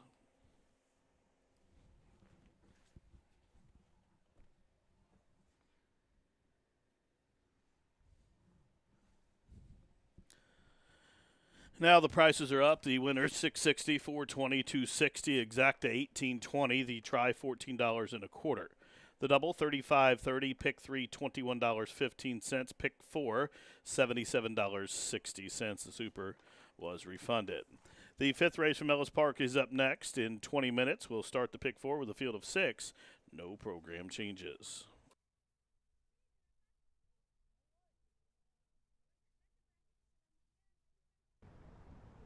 And they are racing in the Dade Park Dash Stakes. It's Field Day who'll get the first call. Into the Sunrise, flashing speed, and these two go on with it. They'd open up 2.5 lengths on United and Resolute, who's away in the 3rd position. Baytown Bear, the gray, is 4th and about 4.5 off the pace. Still 5 back to Bob's Edge on turf debut. Is last of them all. They blitz up the backside with just about 3.5 furlongs to go. And it is Into the Sunrise. Shows the way, but pressure to the outside by Field Day. These two are about a length in front of United and Resolute, who's in the 3 path from 3rd. Baytown Bear is 4th, and there's a margin of a dozen lengths back to Bob's Edge, who's way last. Rounding the turn, they're outside the quarter pole. The quarter was quick, 21 into, and they turn on down in the Dade Park Dash. It's Into the Sunrise, trying to fend off Field Day. A 3-wide bid from United and Resolute, who's coming down the stand side. 1 furlong to go, and up top Into the Sunrise, trying to remain undefeated here at the P-Patch by the 16th pole. It's Into the Sunrise, clear by 2.5. United Resolute up into 2nd, the favorite Field Day 3rd. Into the Sunrise, and Chris Landeros, they win it by just about. And they are racing in the Dade Park Dash Stakes. It's Field Day who'll get the first call. Into the Sunrise, flashing speed, and these two go on with it. They'd open up 2.5 lengths on United and Resolute, who's away in the 3rd position. Baytown Bear, the gray, is 4th and about 4.5 off the pace. Still 5 back to Bob's Edge on turf debut. Is last of them all. They blitz up the backside with just about 3.5 furlongs to go. And it is Into the Sunrise. Shows the way, but pressure to the outside by Field Day. These two are about a length in front of United and Resolute, who's in the 3 path from 3rd. Baytown Bear is 4th, and there's a margin of a dozen lengths back to Bob's Edge, who's way last. Rounding the turn, they're outside the quarter pole. The quarter was quick, 21 into, and they turn on down in the Dade Park Dash. It's Into the Sunrise, trying to fend off Field Day. A 3-wide bid from United and Resolute, who's coming down the stand side. 1 furlong to go, and up top Into the Sunrise, trying to remain undefeated here at the P-Patch by the 16th pole. It's Into the Sunrise, clear by 2.5. United Resolute up into 2nd, the favorite Field Day 3rd. Into the Sunrise, and Chris Landeros, they win it by just about. Entering the winner's circle, number 4, Into the Sunrise. A 3-year-old gelded son by Into Mischief out of the Machiavellian mare named Bellini Sunrise. The winner owned by M Racing Group LLC, trained by Wesley Ward, and ridden to victory by Chris Landeros.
I'll bring him up here and I'll hose you off.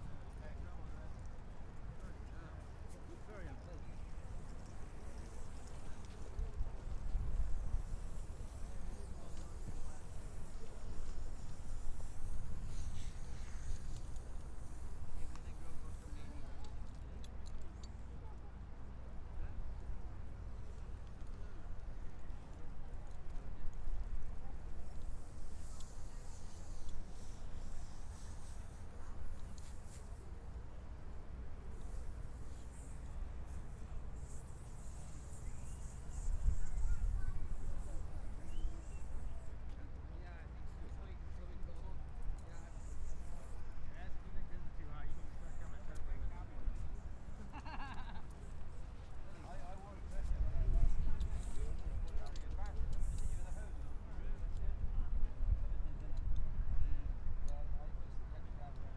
You know what? I think this is my last year of playing and he judged like that.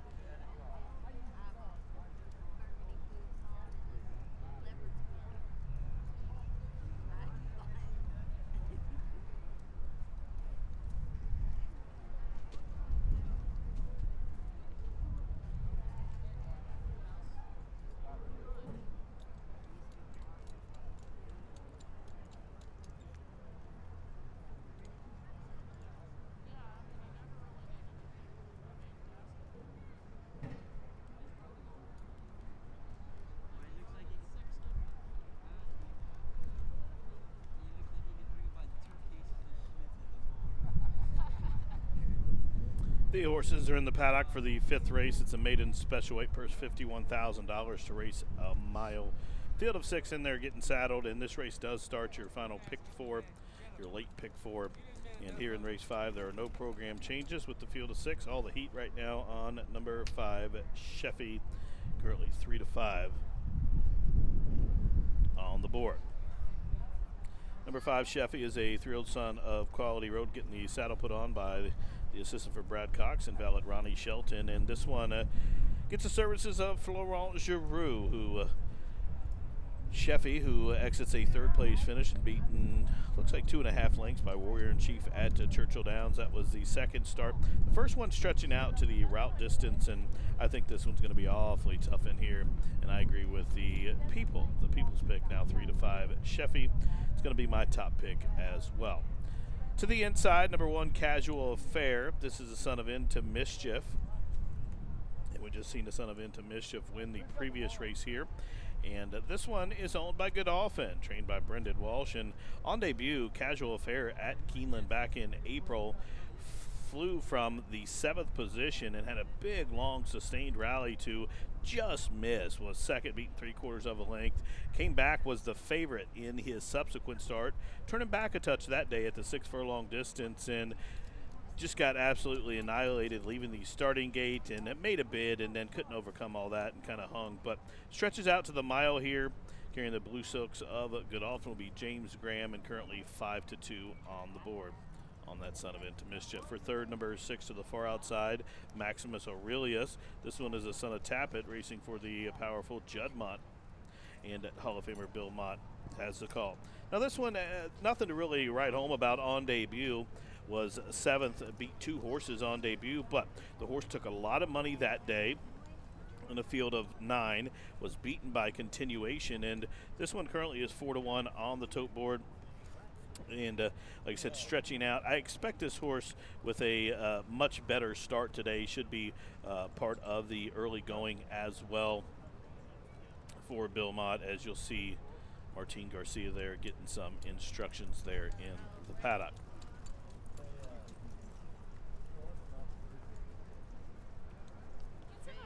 Coming up on your screen here just momentarily, we'll get our pick 4 ticket for you.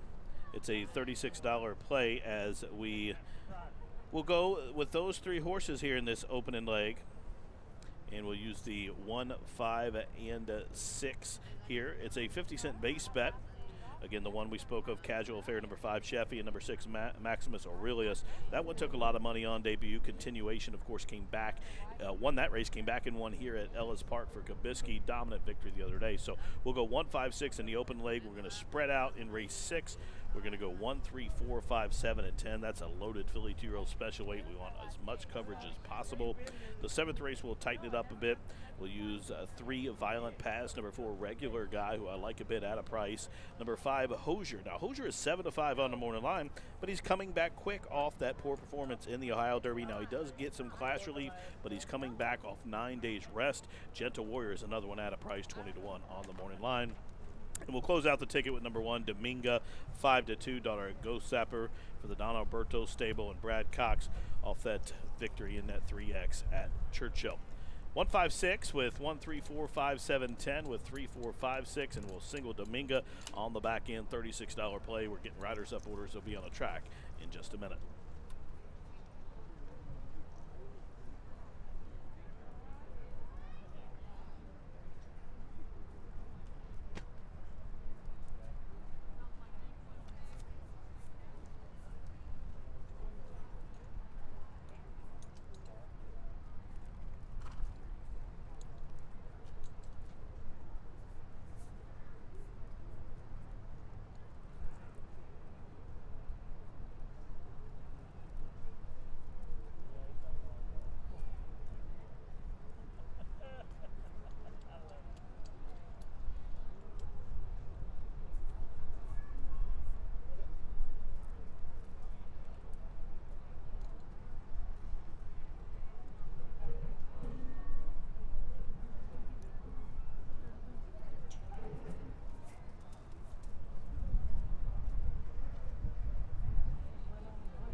Big Blackie needs a rest anyway. Yes, I do. We'll be trying.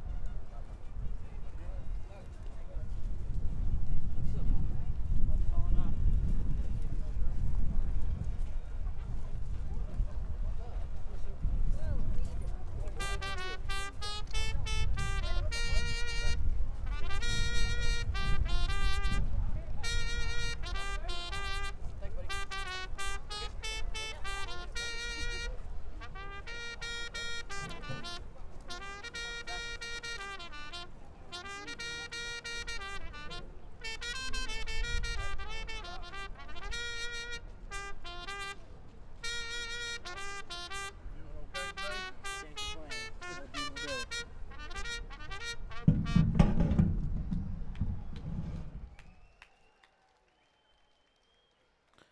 Brett Burkhead, ladies and gentlemen, playing them out for the 5th race here at Ellis Park. It's a maiden special weight going for a purse of $51,000. They'll go a mile.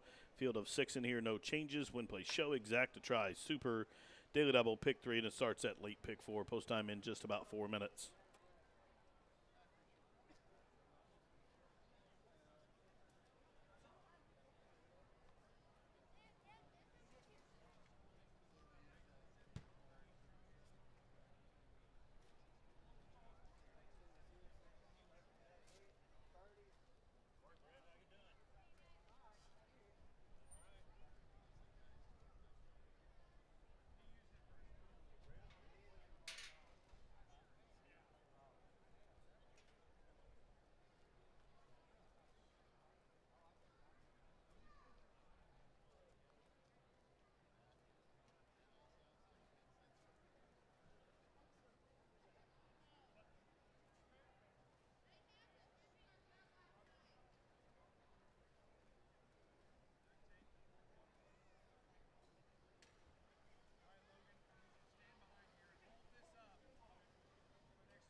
And the horses have reached the starting gate. It's post time. Field of 6 to go 1 mile here at Ellis. Loading in 7 to 5 on Sheffy.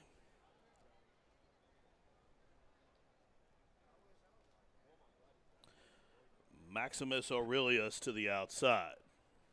They are at the post, and they are off. Not the best start for Maximus Aurelius, but it was a quick one for Global Appeal, who sent out to the offensive, looting his flashing speed as well, and Casual Fair up the inside as they work their way around the opening turn. So to the inside, it's Casual Fair, Global Appeal right to the outside. Now Looting backs off them from third at about 2.5 lengths off the lead. Down the inside comes Sheffy, who just passed Rare Stripe, and Maximus Aurelius at the back of a compact field as they head up the backside, just about 6 lengths top to bottom. They have 5 furlongs to go. The quarter was 23 seconds flat. The leader, Casual Fair, and James Graham show Global Appeal the way up the backside, and Global Appeal is in second, just about 1.5 lengths in front of Sheffy, who's keen to go on to the inside from third, covered up by Looting to the outside. Now, up on the outside on the move is Rare Stripe. Maximo Aurelius is last along the fence as they head into the turn. 6 lengths would cover them all, 47-1. Casual Fair still there, still being pressured by Global Appeal to the outside. There goes a 3-wide launch from Rare Stripe, who bids up to the outside as they race around the turn, almost 4 across the course. Here comes Rare Stripe calling for the lead, but Global Appeal still there, fighting on is Casual Fair as they race to the top of the home stretch. On the inside, Casual Fair is not done. Global Appeal still trying to get by. All of a sudden, Rare Stripe with that bid, 3-wide bid, cannot sustain it. Sheffy is rolling now. Here comes Sheffy. Sheffy up and after the lead, and Sheffy and Florent Giroux. It was just a matter of time, and Sheffy's going to win, gathered up by 1.5 lengths. Global Appeal was second, Rare Stripe third, Casual Fair checked in fourth.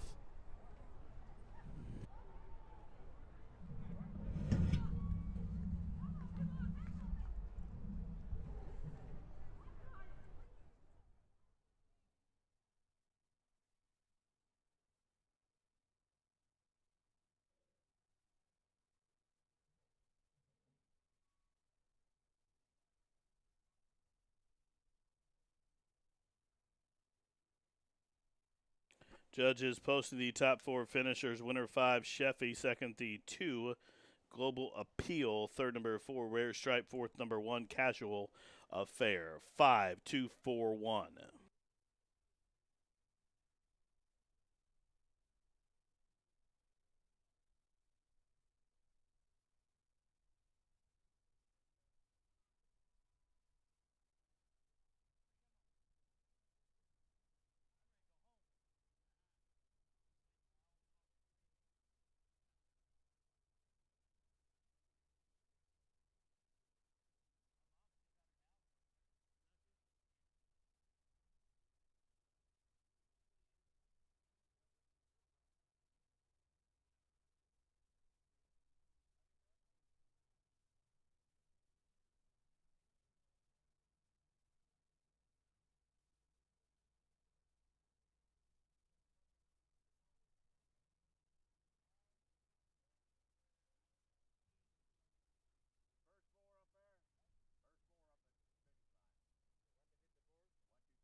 Once again, unofficial numbers 5, 2, 4, and 1.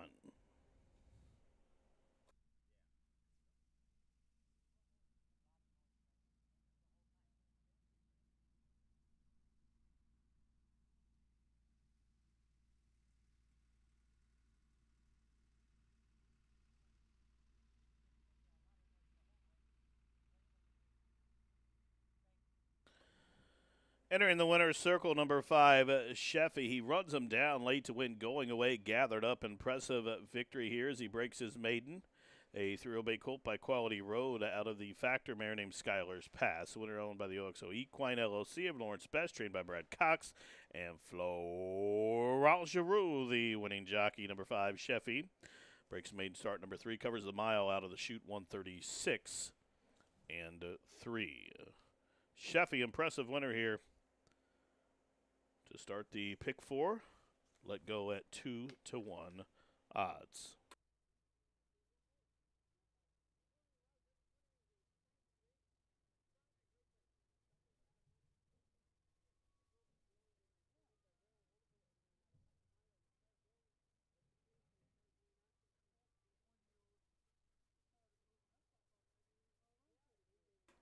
And prices are up in race 5, sponsored by Run Happy. The winner, Sheffy, $6, $4, $2.60.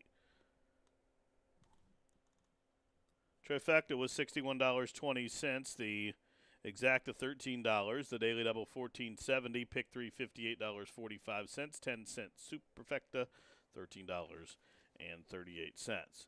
The 6th race from Ellis Park is up next. Your final shot at a pick 3. That race is sponsored by Run Happy. Maiden filly 2-year-old. Good quality field here to go 5.5 on a firm turf. Take out numbers 1, 8, 9, 11. 1, 8, 9, 11 all scratched from the upcoming 6th. Field of 7 maiden filly 2-year-olds will be at the gate in just about 22 minutes.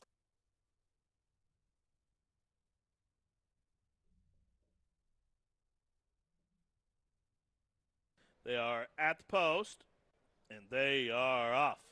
Not the best start for Maximus Aurelius, but it was a quick one for Global Appeal, who sent out to the offensive, looting his flashing speed as well, and Casual Fair up the inside as they work their way around the opening turn.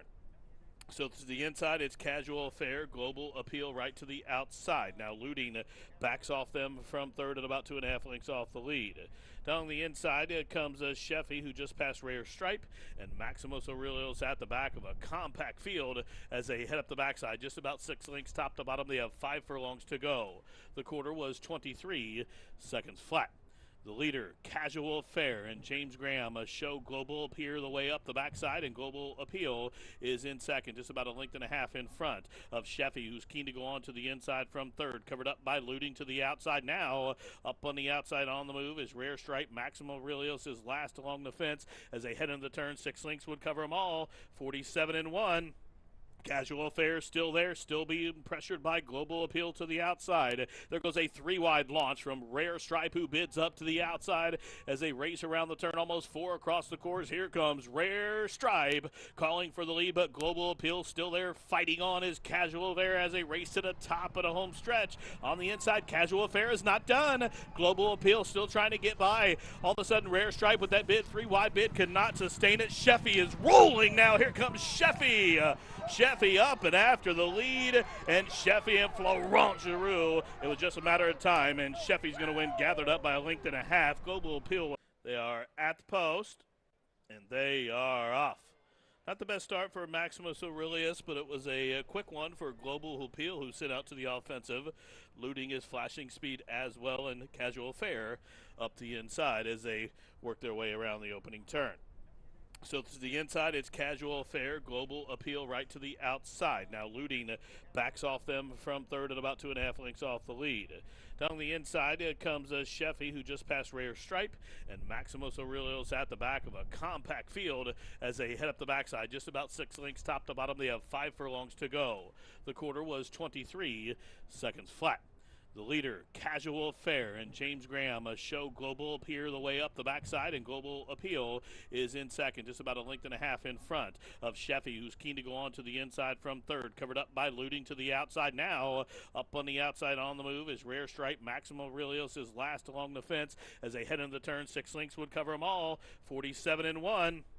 Casual Affair still there, still being pressured by Global Appeal to the outside. There goes a 3-wide launch from Rare Stripe, who bids up to the outside as they race around the turn, almost 4 across the course. Here comes Rare Stripe calling for the lead, but Global Appeal still there, fighting on is Casual Affair as they race to the top of the home stretch. On the inside, Casual Affair is not done. Global Appeal still trying to get by. All of a sudden, Rare Stripe with that bid, 3-wide bid, could not sustain it. Sheffy is rolling now. Here comes Sheffy.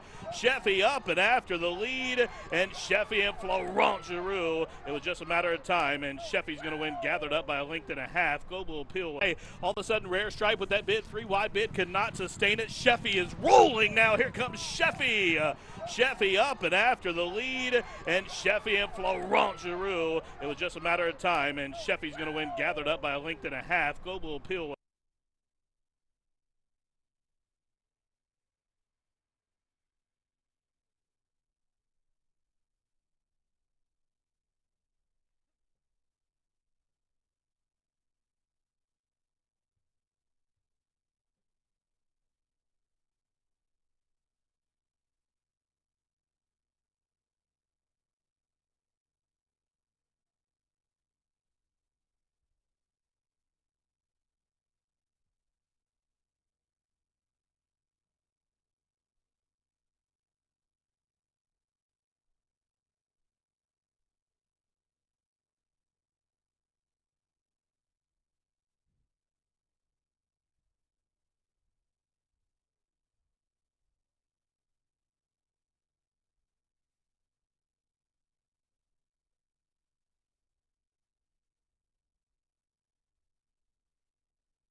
The horses in the paddock for race number 6 from Ellis Park, maiden filly, 2-year-old special weight, to go a distance of 5.5 furlongs on firm turf, purse $51,000. Scratch numbers 1, 8, 9, and 11 in here. The 1, 8, 9, 11 are all scratched. A couple of horses taking early money here. Our Lady Nelson, 5-2 on the board for Brown and Love, trained by John Hancock. Also the 7 running on TA Fuel at 5-2. I'm going to start with number 10, My Dawn. This one comes from very respected connections, Brad Grady and Joe Sharp. And this one is a daughter of Golden Sense out of a mare named Vibrant. Now, Vibrant was just an okay race mare. I think she won 5 races from about and earned about $150,000, of course, trained by Scooter Dickey. But what Vibrant's done in the breeding shed has been remarkable. She's she's thrown very many stake winners, including the Millionaire, Vikers in Trouble, a couple other ones as well. But My Dawn currently 5-1. She's got the pedigree, and she's got the pedigree to win at an early age as well. Coming off a gate drill, 5 furlongs, 1 minute, .3 at the Spectrum against Brian Hernandez Jr., who's currently off to a very fast start here at the meet. And you'll see My Dawn getting her bell boot removed there by the member of the Joe Sharp team. So she is 5-1. She looks the part in the paddock. I'm going to put her on top. I love Vibrant as a producing mare, and My Dawn, it gets the slight nod for me. Number 4, Knees and Hips, owned by Joel Politi and Tom Amos. She's a daughter of Connect, and out of a mare named Miss Holiday Inn, who is by Tactical Cat. James Graham, their go-to rider, has the call. Taking some support here at 7-2, and Politi and Amos have teamed up to win with 2-year-old fillies here in the past. Of course, they took the Ellis Park juvenile fillies prior to winning the Kentucky Oaks with a filly that won here. So she looks good in the paddock. You know, she's well-schooled, well-prepared for her debut. The daughter of Connect currently sitting at 7-2 on the board. Now, number 3, Our Lady Nelson, opened up as the favorite down from that 8-1 morning line. She's by Lord Nelson and comes from a local connections to John Hancock. She's working out very well here over the local surface. That's always a plus. She seems calm, cool, and collected in the paddock here. Does this daughter of Lord Nelson. 10-4-3 for me. Let's take a look at a couple of other ones in the field. Number 5, Violetto, taking a little bit of money, 6-1. This is a full sister to Thatcher Street, who, of course, was a Grade 3 winner for the Wilkes Barn as well. Number 7, running on the TA Fuel. Now, that one is taking a little bit of money as well. Opened up second choice, currently 5-2 on the board. Now, she's by Flatter out of a mare named Retraceable, who has thrown a runner to win a stake event at 2. In fact, another Miracle, who is out of this mare, won the Skidmore at Saratoga before going on to win a couple $100,000. So she's another one who has thrown some precocious runners at an early age and currently taking some support at the windows. All in all, this is a very, very loaded, talented field, and certainly well-bred, coming from some well-respected barns as well. Maiden filly, 2-year-olds, about as good as it gets here. 5.5 on a firm turf. I'll go 10-4-3. Post time for the 6. Your final shot at a pick 3 in just 7 minutes.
On the track for the sixth race, take out numbers 1, 8, 9, 11.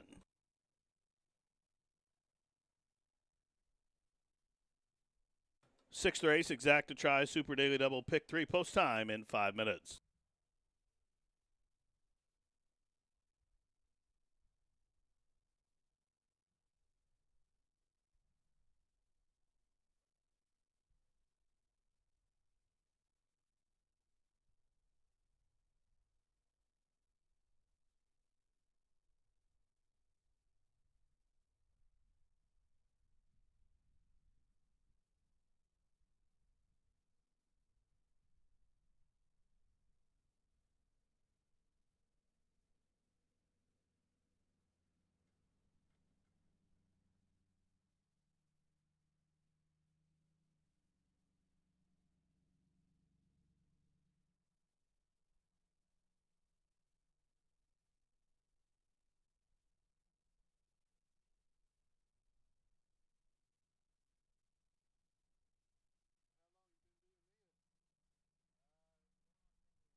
1 minute.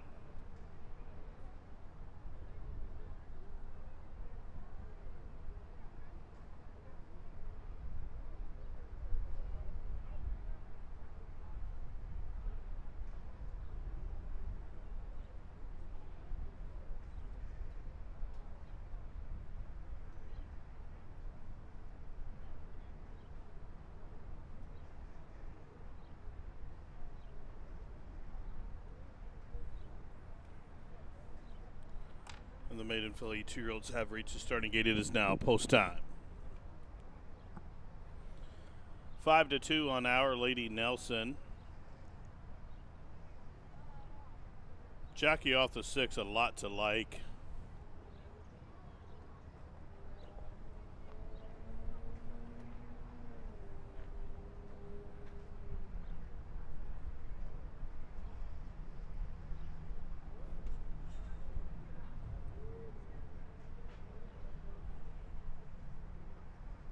To like. Now willing to cross on over to the turf course. She's been giving the gate crew a little bit of fit. Looks like the outrider will come with the assist now as they're chasing a lot to like towards the gate. She hit it a bomb out of Cedar Summer.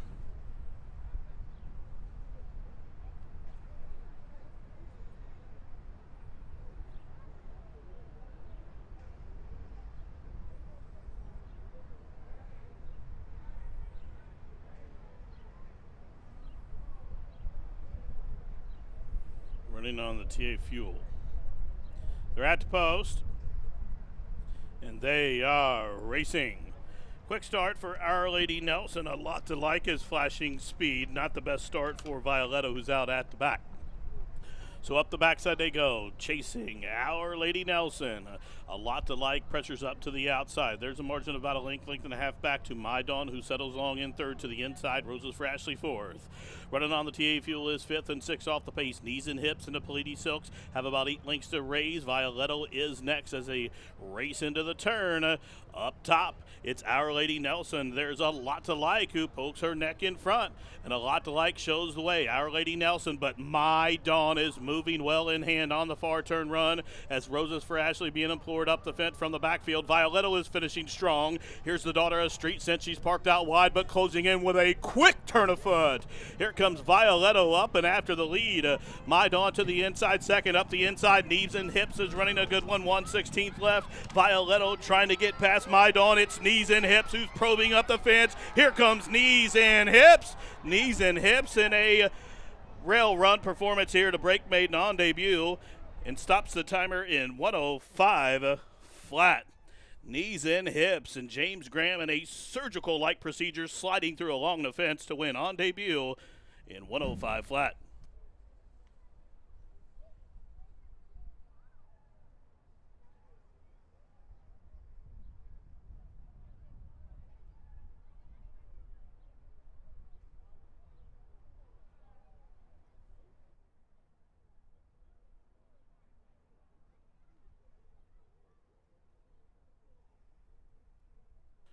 Photo finish.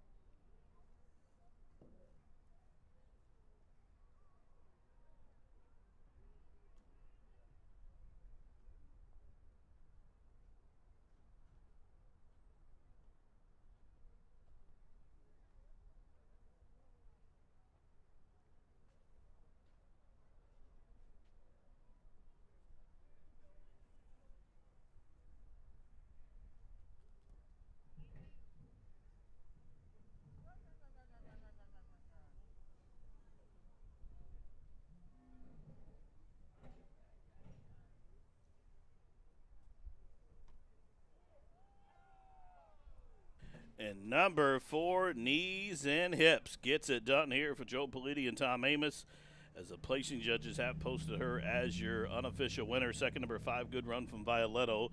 Third was the 10, My Dawn, and fourth, number 7, running on the TA Fuel. 4-5-10-7. 4-5-10-7. Number 4, knees and hips. Covered the 5.5 on turf in 105 flat. Familiar red and white silks of Joel Politi. You'll remember Serengeti Empress won here at Ellis Park, carrying those same silks before going on to a wonderful career, including the Kentucky Oaks.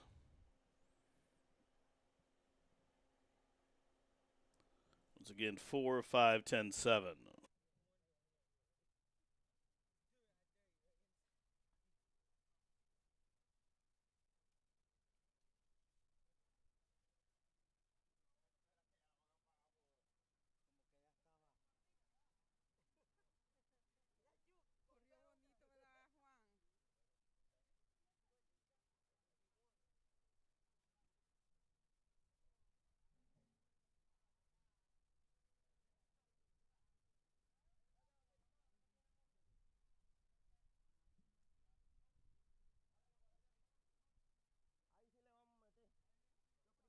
And the 6th race has been declared official. 4-5-10-7. These numbers are official.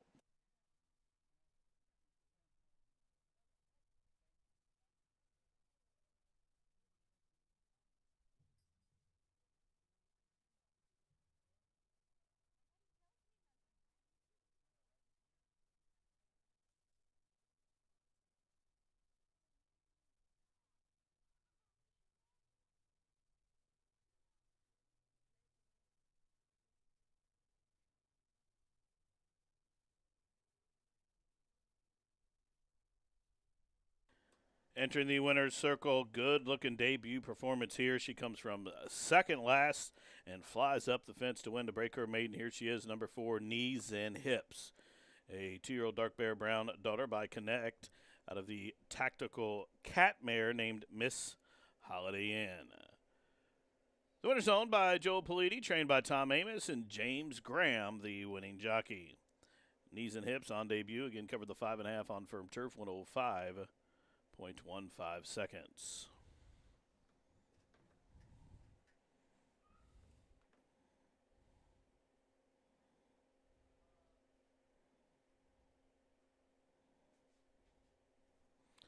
Prices are up. Knees and hips, who took a lot of late money, returned $7, $4, $2.80.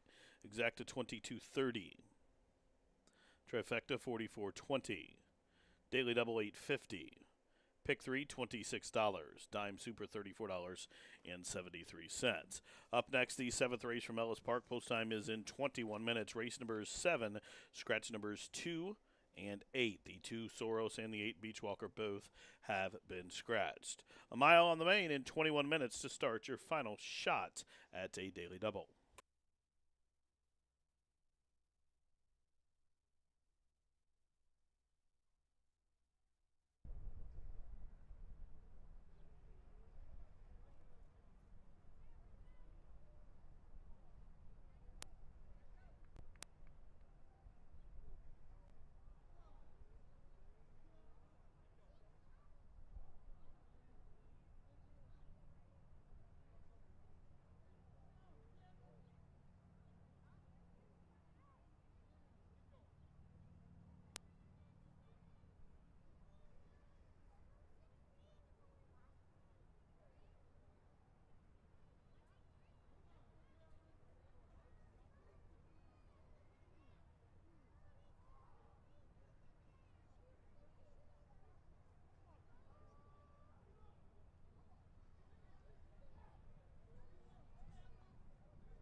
The horse is up in the paddock for the 7th race, the final leg to start a daily double. Again, races 7 and 8 are the final two on this 4th of July card from Ellis. This is an allowance event for 3-year-olds and up, which have never won 2 races lifetime. They'll go 1 mile, scratch numbers 2 and 8.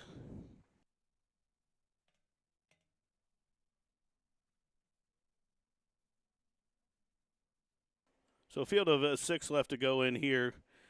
Currently even money on the board, number 5, Hosier. Now this is the son of Pioneer of the Nile, racing for some powerful connections, a big, strong ownership group, trained by Rudy Brisset, and Chris Landeros with a win on the card already today will get them out.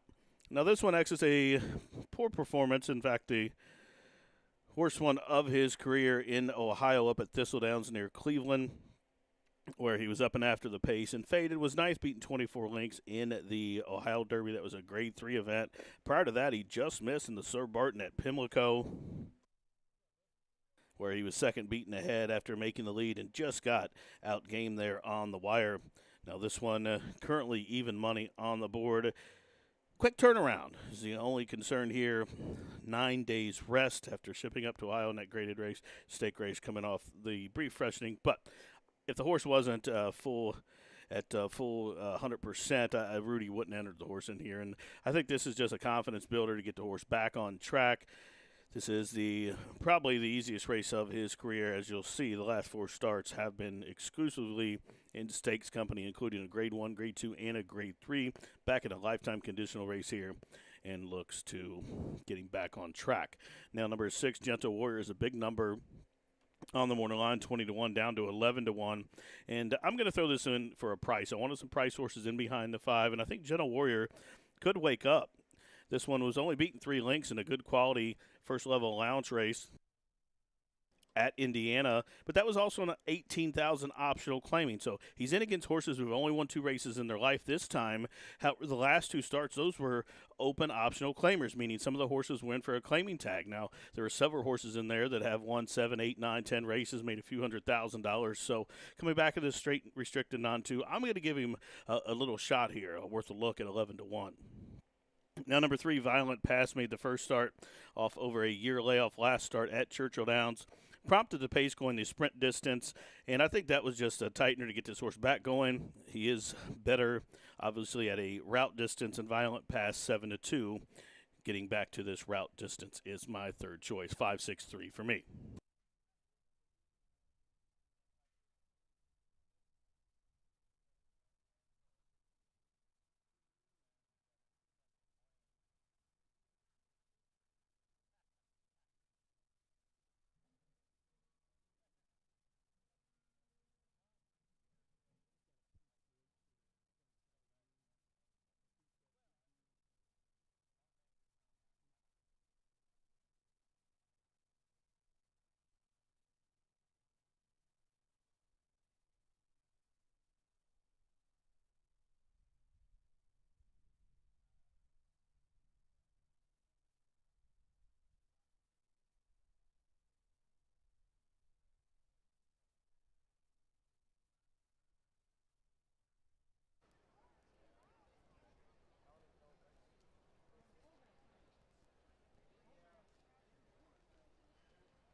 The horses up on the track for the 7th race from Ellis, a straighten on 2 allowance to go a mile, scratch numbers 2 and 8. Exact to try Super Daily Double, post time in just about 4 minutes.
The horses have reached the starting gate. It is now post time. Field of 6 to go a mile. Out of the chute. Even money on Hosier. Regular guy.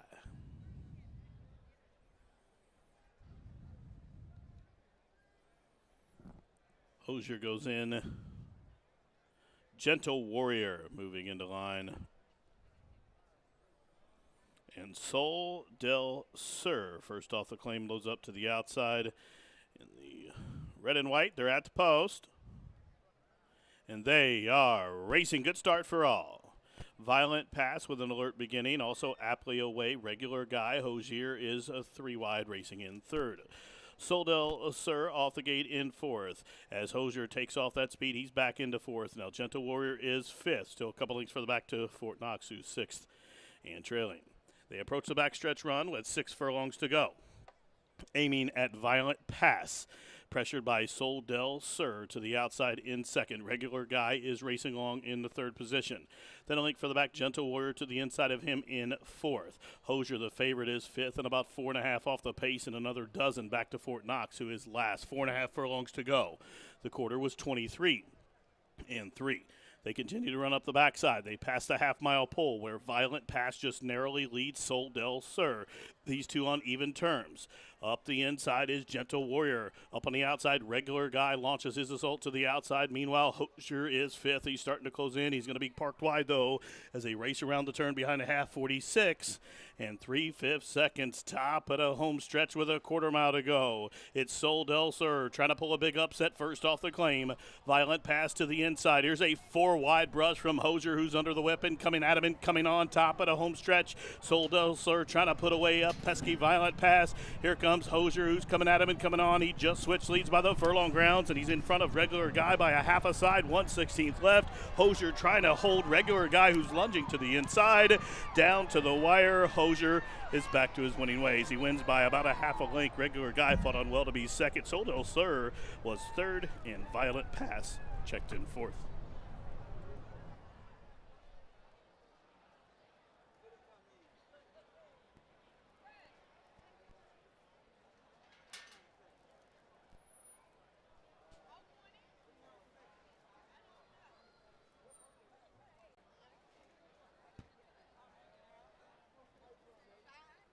I thought y'all was going to get it.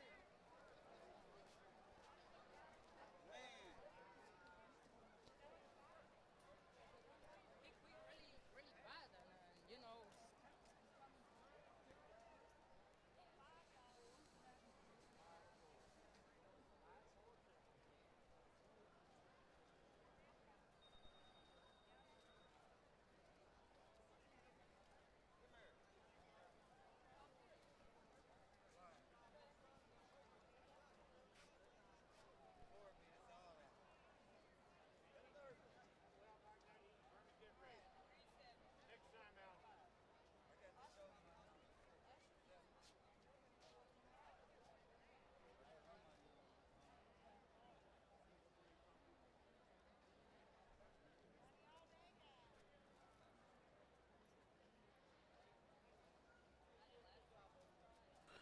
Unofficial top 4 finishers have been posted for race 7 at Ellis Park. The winner, number 5, Hosier.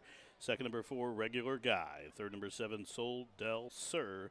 And fourth to 3, Violent Pass. 5-4-7-3.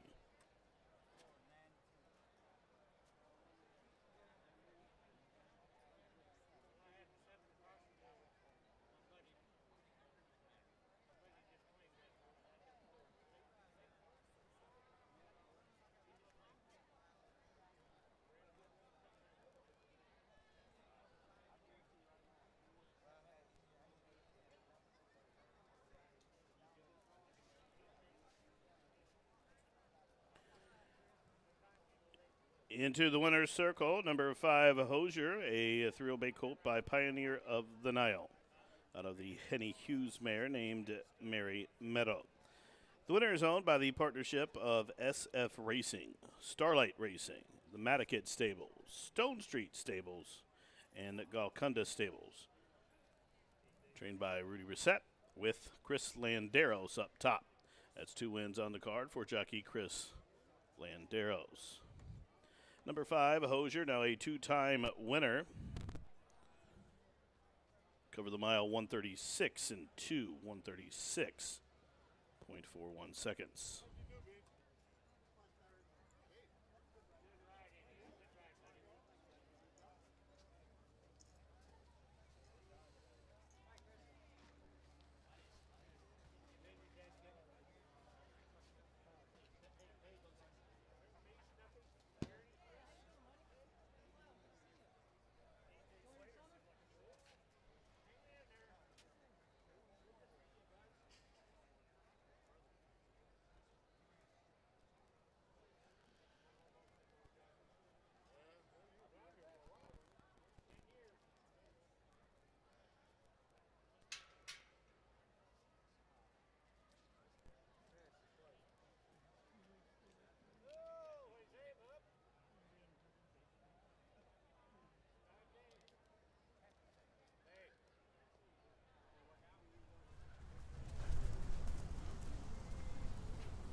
In the 7th race official, Hosier 460, 260, 210. Exacta $8, trifecta $24.40. Daily double $7.50, pick 3 $12.70, dime super $14.08. The 8th race is up next, the featured 17th running of the Ellis Park Turf Stakes. $75,000 up for grabs. They'll go 1.16 miles on a firm turf in the 8th and final here. Couple of scratches. Take out number 5, Enjoy It While We Can.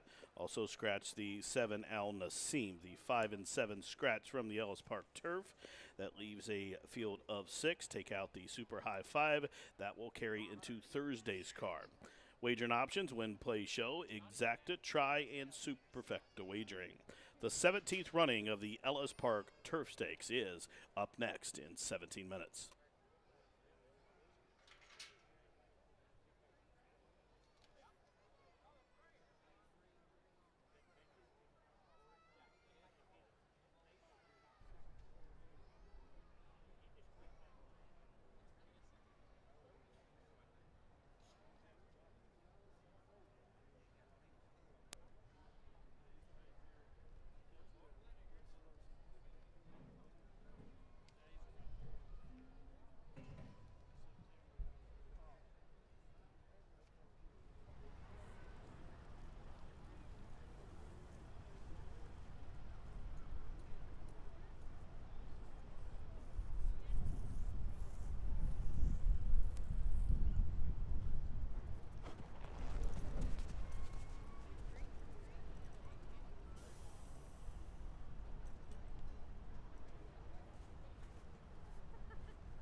He'll come this way.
Come over here, I'm going to hose you off, okay? Dale vuelta, ahí están. Despacio, cerote. Despacio, me voy a poner jodido.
The horses in the paddock for the 8th and final, the Ellis Park Turf Stakes, a turf event for the fillies and mares to go a mile and 16th on the turf. Take out number 5, enjoy it while we can. Also scratch the 7, Al Nassim. Field of 6 remain here. Good field for the finale here on Independence Day at Ellis Park, the 17th edition of the Ellis Park Turf Stakes. And on your screen there, number 1, getting the girth tightened, is Dominga, a recent winner, where she rallied from just off the pace to win that good quality allowance race at Churchill Downs back on June 13th. Sean Bridgman with the return call for Eclipse Award-winning trainer Brad Cox. Now for second, number 8, she's on the warpath. This is a hard-knocking daughter of Declaration of War. She's tried every time.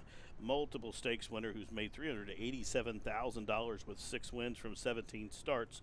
Now she's winless this year in her 2 tries, where she was 3rd in the Mint Julep, the Grade 3 in her most recent start, where she was beaten 3 lengths time before in the Unbridled Sydney. She was 4th, beaten 4 lengths. But last year was a 3-time winner from 6 starts, with racing here at Ellis in the Kentucky Downs Preview Ladies Turf, and she was 2nd, probably best that day. But Ada Beschitza has the return call, and she is currently 2.5 to 1 from the barn of Steve Margolis for the Robert and Luana Lowe ownership group. For third, I'm going to take a shot with number 2, Past the Plate. Silverton Hill is the owner of this 4-year-old daughter of Temple City. Paul J. McGee, the conditioner. This is one that's made $323,000 in her lifetime. Lightly raced, 16 starts. She has 4 wins, 2 seconds, and 5 thirds. So 11 for 16 in the money. And she, too, has been racing exclusively in stakes events in her last 6 starts. And it's another one that always shows up. The only thing for Past the Plate is she will need some pace to run at to support her late running style. Now, with the scratch of the 7 Al Nassim, that and also Enjoy It While We Can had a little bit of speed, but it changes the whole complexion of the race. Sister Hannon probably is the speed of the speed. Dominguez is going to have to be close, but in order for Past the Plate to get there, they're going to have to go pretty quick up top.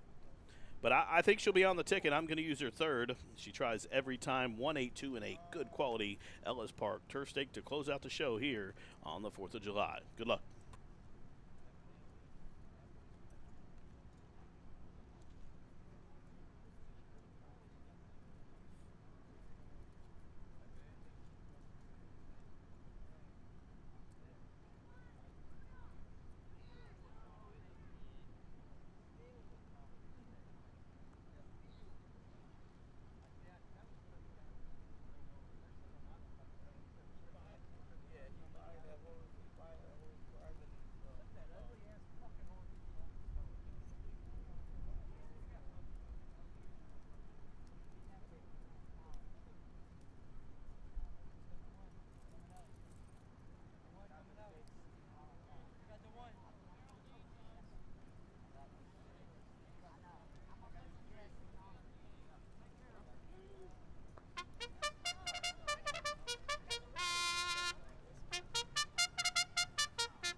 The horses are stepping trackside for the 17th running of the Ellis Park Turf Stake, $75,000 stake event to go a mile and 16th on the turf. Take out the 5 and 7. Here is the field. Number 1, Dominga, owned by the Don Alberto stable, trained by Brad Cox, Sean Bridgemahan, the jockey.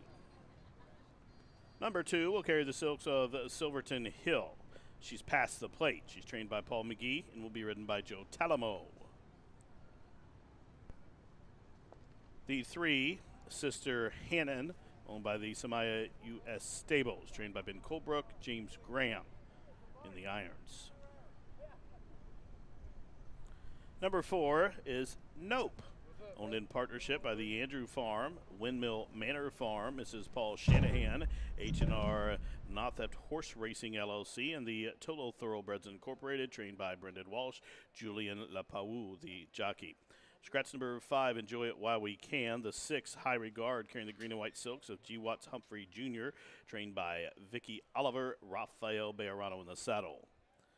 Take out the 7, Al Nassim. The 8, She's on the Warpath, carrying the purple silks of Robert Luana Lowe, trained by Steve Margolis, Adam Beschitza, the jockey. That's the field of 6 fillies and mares to travel a mile and 16th on a firm turf for the 17th edition of the Ellis Park Turf Stakes. Win, place, show, exacta, try, and super. Please note the high 5 has been canceled with those 2 scratches. The carryover in the high 5 will be transferred to Friday's card. Ellis Park Turf Stakes up next in just a few minutes.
Less than a minute, the field for the Ellis Park Turf Stakes have turned. They are approaching the crossover point to the turf course here. Less than a minute to get those wagers in for the 8th and final from Ellis Park.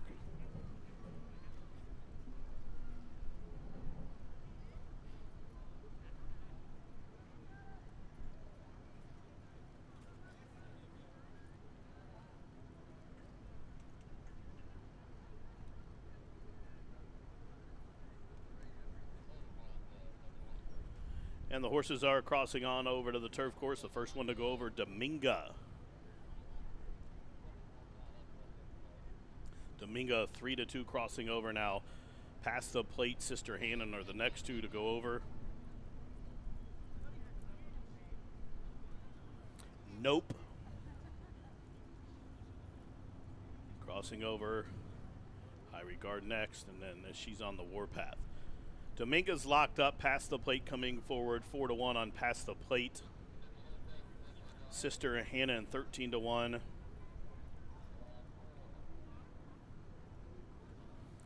Nope. And Julian moving forward 4-1. High Regard coming up.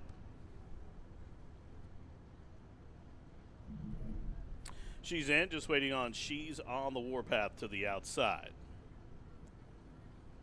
They are at the post.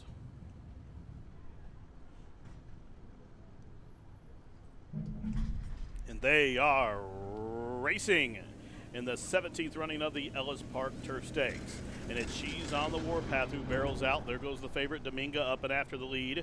Sister Hannon backs off that pair from third. Nope came away racing in the 4th position. Past the plate is second last, and High Regard at the back of the pack into the clubhouse turn. Dominga shows the way by a length. She's on the warpath. Will track her from second. Sister Hannon is third to the inside. She's only about 2.5 lengths off the lead. Nope is keyed up to the outside of her in 4th. A length for the back past the plate is down along the inside, and up on the outside of her is High Regard. They turn up the backside just about 5.5 lengths from top to bottom, and up top after a quarter and a slow 25-2. It is Dominga. Her lead is a length. She's on the warpath. Still tracks her from second. Up on the outside, Nope hard held from third. Sister Hannon races toward her inside from the rail from 4th.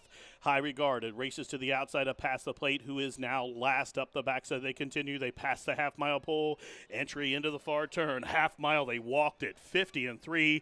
And Dominga allowed to set some leisurely fraction. Shows the way by a length. Now the first one to move from the backfield. There goes High Regard, who bids up to the outside. And She's on the warpath was forced into action there as they continue to race around the turn. 3 across the course. Dominga tackled by She's on the warpath. High Regard to the outside. Now past the plate. Ranges up to the outside. She's going to be 4 deep as they turn on down for the money. And She's on the warpath, overhauling Dominga, who's under a heavy drive. Sister Hannon from between horses down the outside, past the plate, outside the 16th pole. She's on the warpath, trying to put away Dominga, who's battling back to the inside. She's on the warpath from Dominga. She's on the warpath, wins the Ellis Park Turf Stakes by about a half a length. Dominga was second, then it was tight for third, either Sister Hannon or past the plate. The running time, 1:44 flat.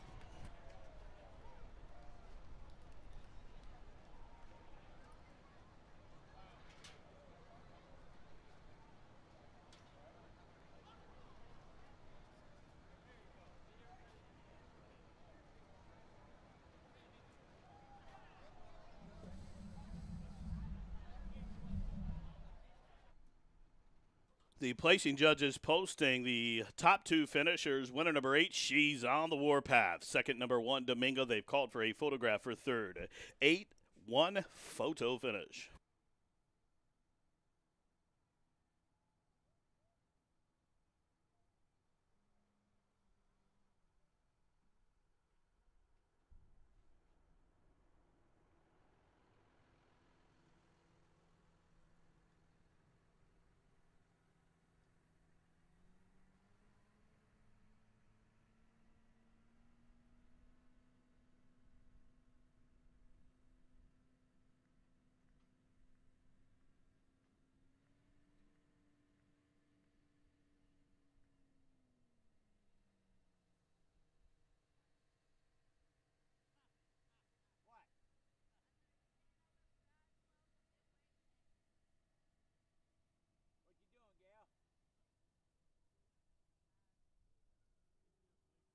Result of the photograph showed that number 2 past the plate was third, fourth number 3 Sister Hannon, and fifth for the 6 High Regard. 8, 1, 2, 3 unofficially. 8, 1, 2, and 3.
Once again, unofficially, winner number 8, She's on the warpath. Second, number 1, Dominga. Third, the 2 past the plate. Fourth, number 3, Sister Hannon. 8, 1, 2, 3.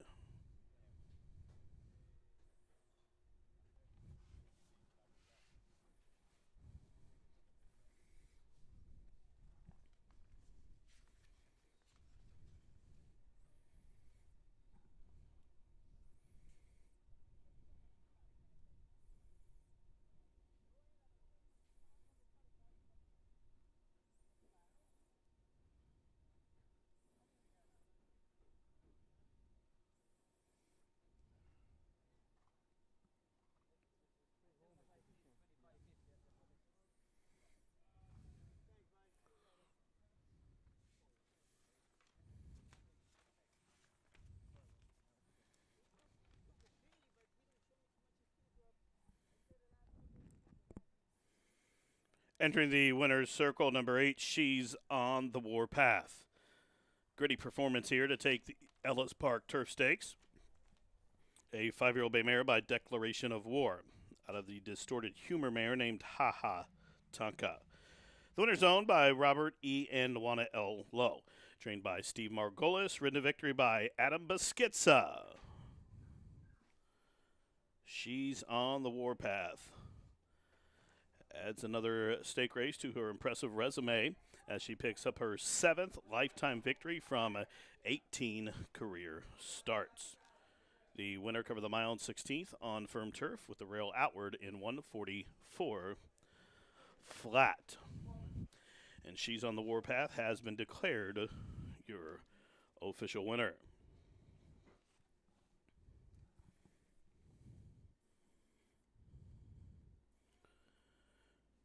Ladies and gentlemen, at this time, I'd like to direct your attention into the winner circle.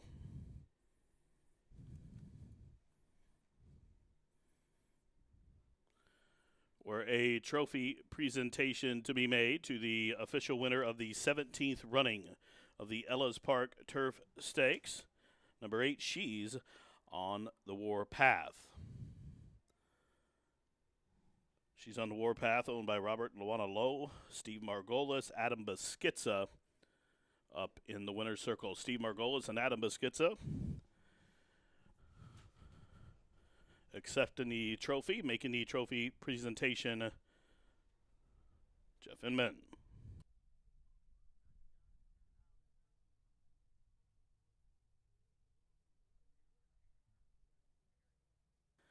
And the prices are up. The winner, $6.80, $3 and $2.40.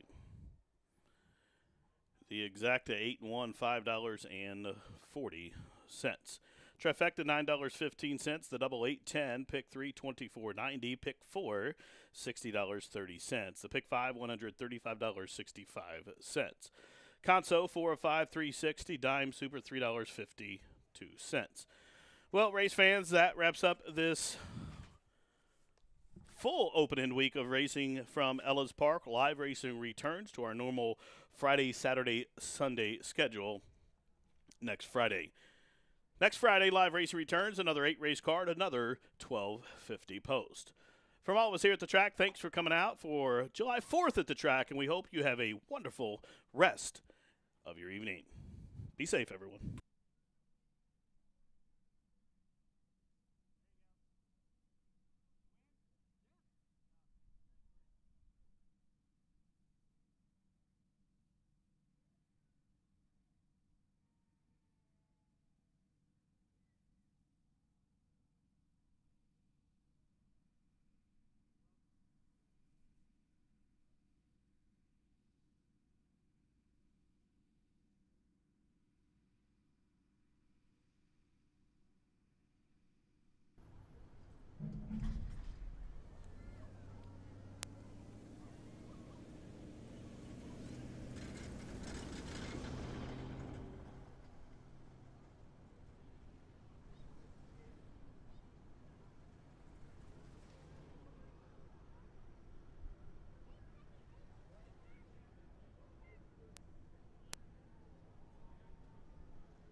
Fucker, Mike. So fucking funny. And then he left it. Anthony. So embarrassing.